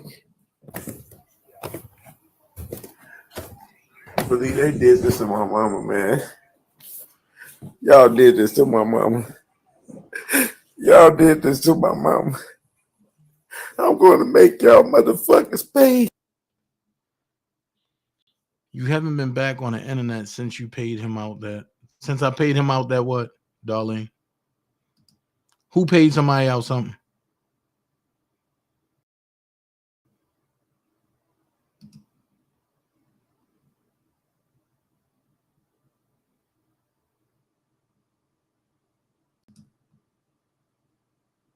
Need to be saying Mama hollering.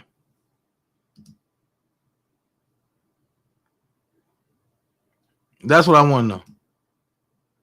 Who he haven't been on it since? Who paid what? I'm lost.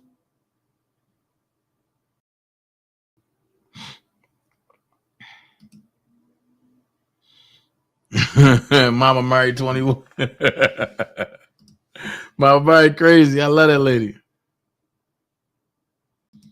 I just don't get it. Right, Judah? I just don't get it. Oh, okay. I was trying to figure out what you was talking about, Miss Darlene.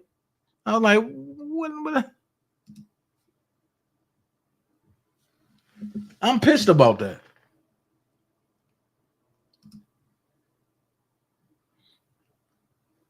On house arrest where he need to be.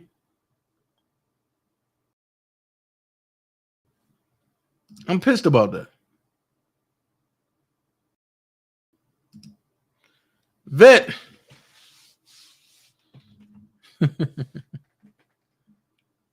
I just don't get it.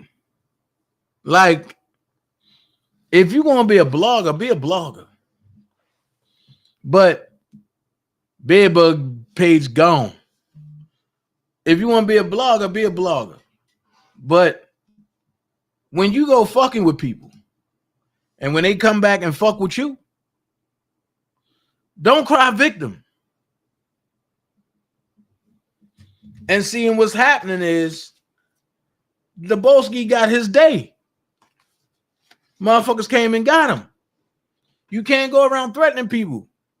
Even if you're a bitch, you can't do it.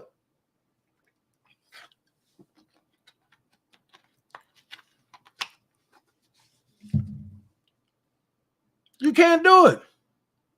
When I went to court and Sylvia said, oh, he threatened to blow me up. I'm going to be honest with you. The only thing that got me out of that is Sylvia lied. Other than that, I would have been gone.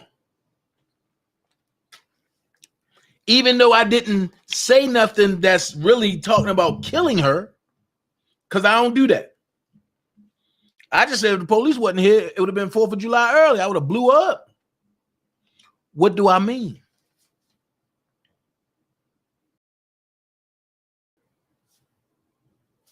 What did I mean?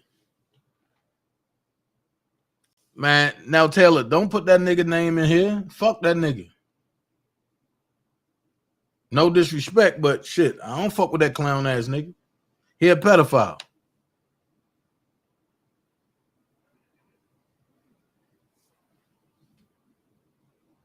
Okay. I don't fuck with pedophiles over here.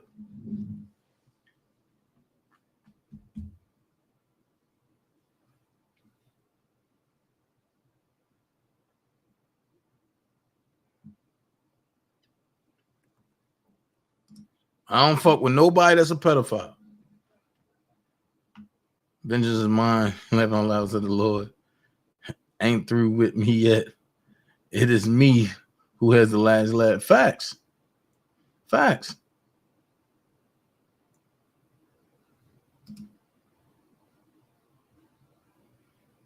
Nah, bedbug ain't over here nowhere, but don't do that. I don't play that. I appreciate it, Miss Darlene. I was just trying to figure out what was going on. That's all.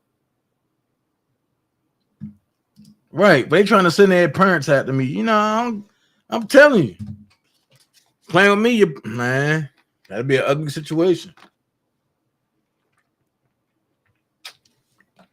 Because I don't get my parents in my affairs. I don't do that. I got too many ratchet ass friends to do that. That love to fuck with people's parents.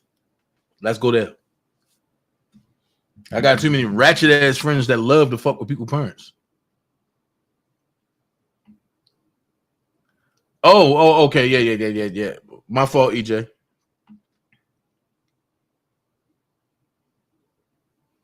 Right.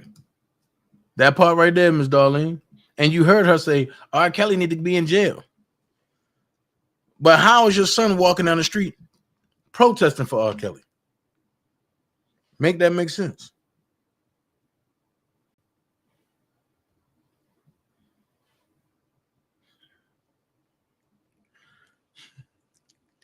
Bye, hater.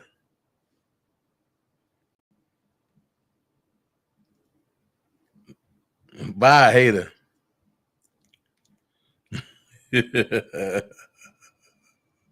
My bro hating on me. You're a hater.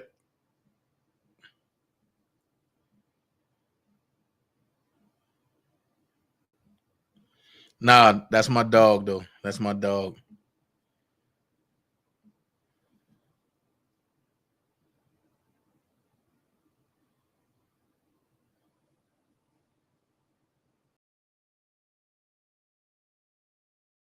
This nigga said he working to put me in jail. Man, that shit ain't gonna work.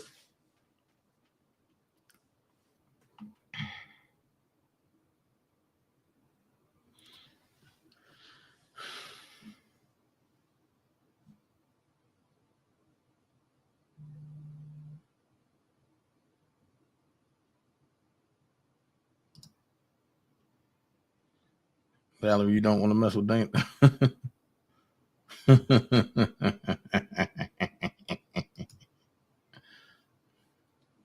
Man, I look. That's okay. You know what I mean? People are whatever it is, what it is. People, it is what it is. But like I say what I say, man. Toxic Diamond good. If y'all want to, send something to Tox, I'm gonna tell y'all right now. I'll tell y'all where to send it at. Because you ain't sending it to me.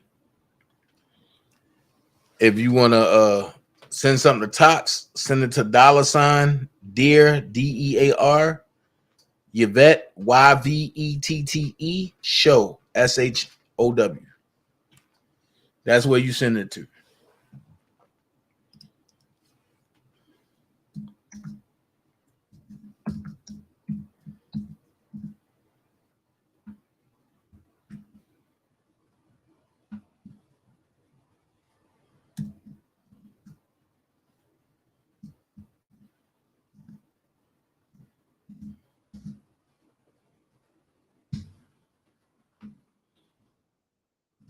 That's where you send it to. That's for Tox. Now, I mean, you ain't sending me shit.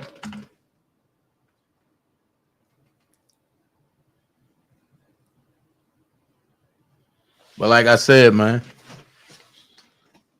in due time, shit will reveal itself. What you do in the dark gotta come to the light.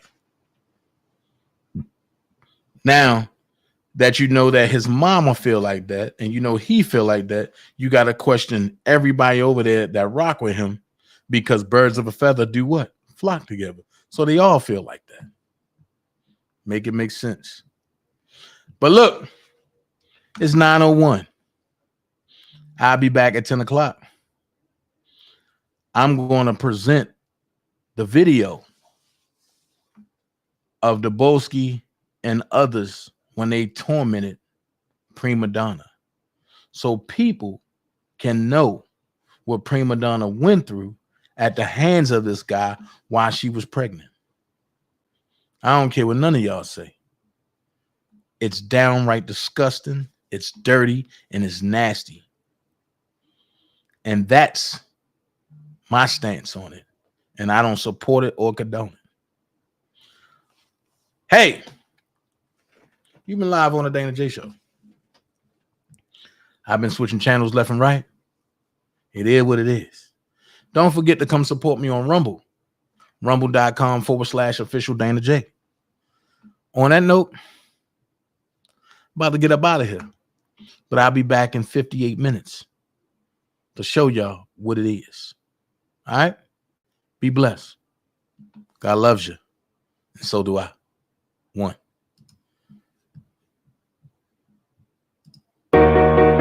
Yo, what's happening? Jeez, y'all. It's your boy Papa Dog. Don't be mad at me. Yo, I tried to tell him. Yo. Goddamn, my lady pregnant again, but this time she pregnant with twins. Another collection plate.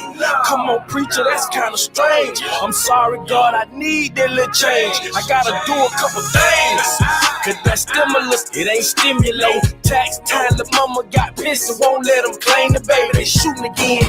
These just crazy, they need some help. Man, they shot him in the hip. He fell out and shitted on himself. My cousin Paul called Fed time up the road, did a whole dime. He used to call home. I heard niggas crying in the background, saying to myself, this ain't how we supposed to live. Turn on Facebook, man, another bitch that got killed. For the love that my dog losing weight out here smoking cocaine cigarettes. 8 years old, shot in the head, had nothing to do with that.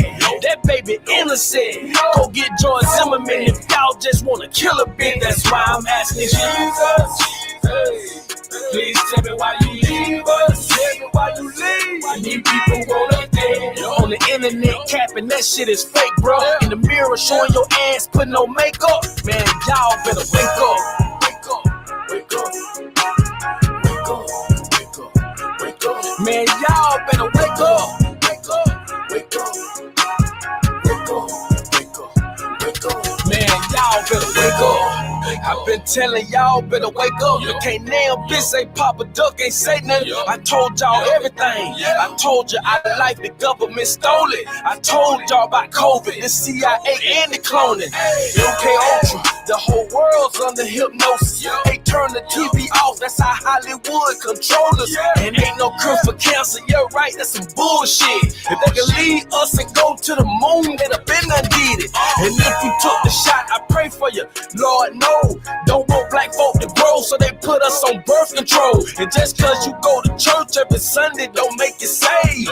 12 years of school's how you turn niggas to slaves. On our minds they put shackles, they lie, trickers and trappers. They use the influence of athlete, actors and rappers. For real, that's fucked up, they did to Emmett Till. And all the pain his mom and family had to feel. That's why I'm asking Jesus, hey, please tell me why you leave us. Tell me why you leave. These people wanna dead. On the internet capping, that shit is fake, bro. In the mirror showing your ass, putting no makeup. Man, y'all better wake up. Wake up. Wake up. Wake up. Wake up. Wake up. Man, y'all better wake up. Wake up. Wake up. Wake up. y'all better wake up. What's happening? It's your boy Papa Dog. I've been telling y'all about this shit for a long time, bro. I get on YouTube every day, drop videos on nothing but that sauce, and I'm telling y'all what time it is, and I'm telling y'all these people want us dead, bro. We living like it called to do this, and bro, I done been wide open just to hate and hurt and kill each other every day. You feel me? Man, one time for all the folks that's already woke, the ones that ain't, need to wake up. I don't like to waste time on stupid conversation. There's no profit in that. So if I'm around people that are always complaining with no solutions, then I'm wasting real estate in my brain for what I need to project. And what I project in my brain is what I project in my reality. So that real estate only has to be for evolution, things that are going to help me get where I got to go. You understand? Help me evolve. So if my conversation with you makes me stagnate, we don't have too much conversation either. I don't have no time for no stupid ass conversation.